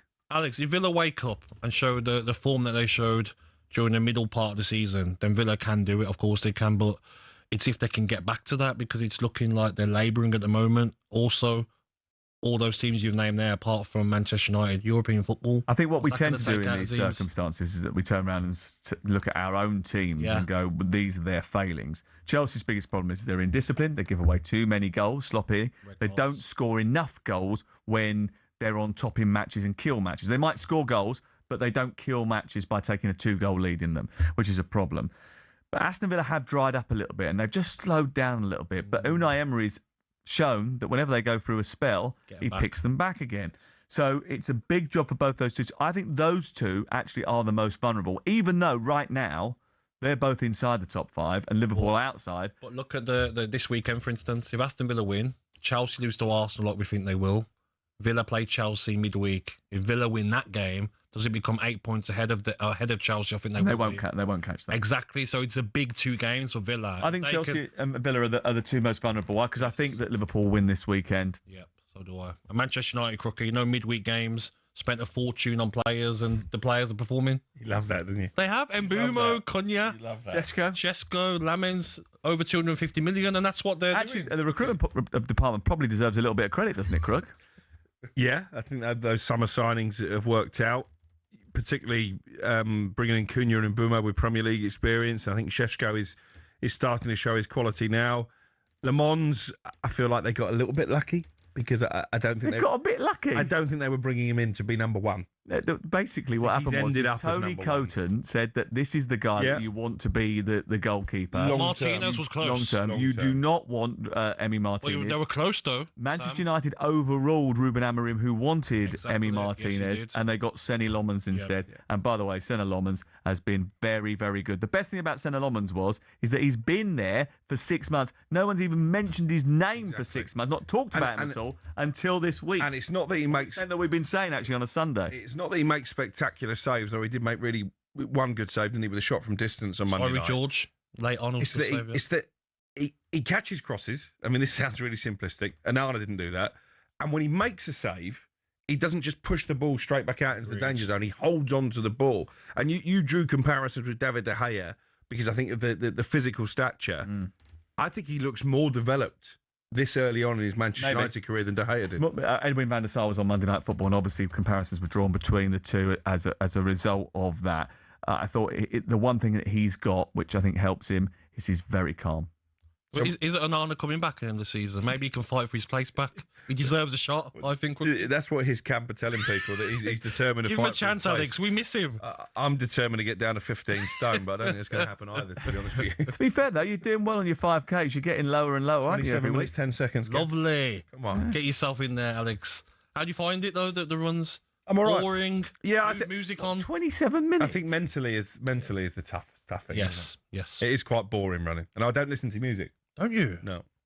What do you do? Just talk to yourself? I just run, focus. I'm in the zone. What about your fans? Did your fans stop you on the way? Do you have to get stopped for autographs and pictures, Alex? No, he does it on the treadmill, doesn't he? So people just come up. You don't do it outdoors? Not very often. Oh, you got to get out there, mate. Get on the hills. Get on the hills. Incline. That's the trouble. When you rely on pace as a youngster, the hamstrings tend to go down. You rely on pace. Crikey. Anyway, we've gone off script again. Yeah. We've got a new producer. She's tearing her hair out in there. Yep. This is talkSPORT with Sam Matterface, Alex Crook and Gabby Agbonlahor. We're going to talk about workload, because talking of dodgy hamstrings and people pulling stuff, Maheta Malango has said that he is... he says that players are regulating their performances now in the Premier League. We'll do that next. This is talkSPORT with Selco Builders Warehouse. Check out this month's Real Deal at selcobw.com.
I think introducing VAR, which is commonplace today. It's still got its critics. It's not perfect. But I believe this World Cup, you will see an improved VAR. You'll have the best technicians, the best technology, right? I think there'll be very few queries. Introducing the Club World Cup was another thing. Women's football, let's just talk about that. When he came in, there were only 140 national associations with women's teams. Today, there's 198 national associations with women's teams. That is an achievement in itself. I can't have the former Arsenal vice chair in studio without asking you. Is the club about to end its 22-year title wait this season? Well, they've got a great chance, haven't they? I mean, they're fighting on all four fronts. It's in their hands. They've got the best squad that I can remember for a long time. I think they're well organised, difficult to beat. They've had a few blips, but nothing goes in a straight line. You know, we were blessed with Arsenal and the Invincibles in 2003-04, going, it was 49 games, going the whole season unbeaten. By game 8 this year, Jim, all the major teams have got beaten. Arsenal got beaten, Liverpool, Spurs, Manchester United, Man City. Everybody lost by game 8, not game 38. That shows how difficult it is to win the Premier League and to be invincible. Hello and welcome to talkSPORT Goals. I'm taking you through what should be another busy day of football. Chance to win it! We don't need to do that, guys. I'm going to owe you an apology. How would you get to that conclusion? That's a weak mentality. Oh, get out of it.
Trip to Cheltenham, Alan Brazil style on talkSPORT. Ah, yes. Would you like to join talkSPORT at the famous Cheltenham races for Gold Cup Day? Well, you've got until 4 o'clock today to get involved because we're giving away the ultimate hospitality experience for two.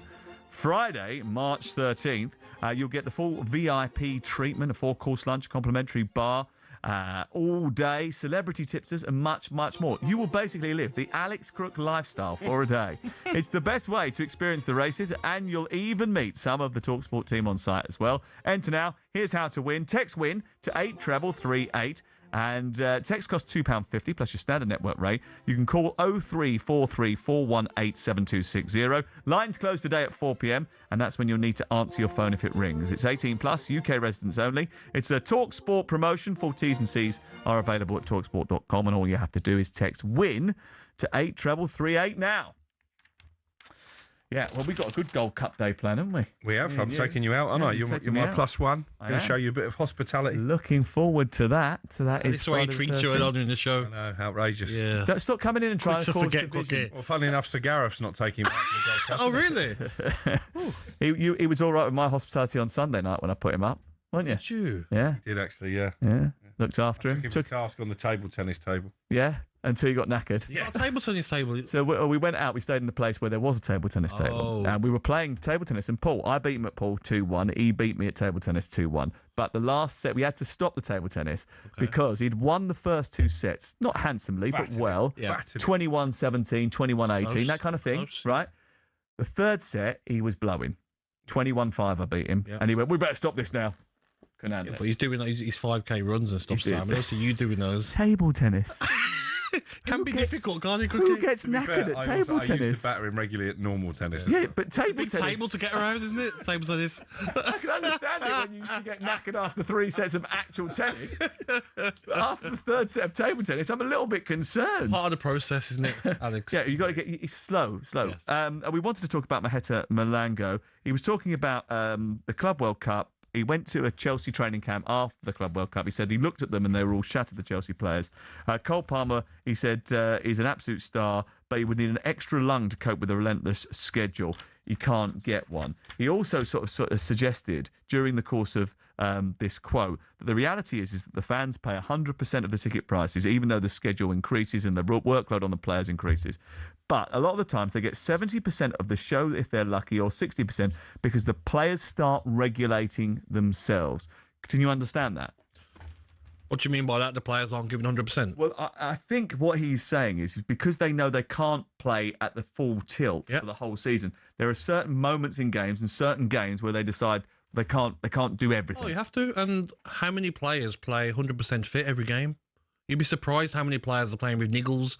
Oh, car feels tight. I've got to slow it down in the second half. Well, we know, especially at Chelsea, they tell the managers, don't they, how long players can play with injuries and likelihood of getting injuries. We haven't really got time to go into it in detail the way I wanted to, but my view has always been that clubs have got to probably play less on the wages and play for more players. You've got to have a bigger roster. Bigger squad. You've got to. Like the NFL, you've got to have a massive roster. If you don't have a massive roster, you're not going to be able to compete in all Well, look at Nottingham Forest. Got a big squad, but look at last night. They make changes. They can't do it. Okay. Sangari's got to come on. Morgan Gibbs-White's got to come on. I don't know what the solution is. Hudson-Odoi's got to come on. But I know when you get someone who's working too hard, they have problems. Like Alex. Yeah, fitness is a different. I have to regulate. He has to regulate. He self-regulates. Don't you worry about that. You're booking train tickets. Can't you wait 2 minutes, Cookie? Incredible. Just taking my chance on time. So, he's something else. I will let you go. Gabby, nice to see you. Guys. Thank you very much. Enjoy your weekend. Crookie, I'll see you on Sunday at Arsenal. We're doing Arsenal Chelsea. That's part of Game Day Live. We're on here at 1:30. We've got all the games, all the goals as they go in, as we have tomorrow, by the way. Live football tonight. Wolves against Aston Villa, only on talkSPORT. Tomorrow, it's Bournemouth against Sunderland. There's a load going on this weekend. The only place to be is talkSPORT. H&J are up next.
We're joined live, Simon, by Daniel Dubois, and alongside Daniel is his trainer, Don Charles. Don, good morning to you.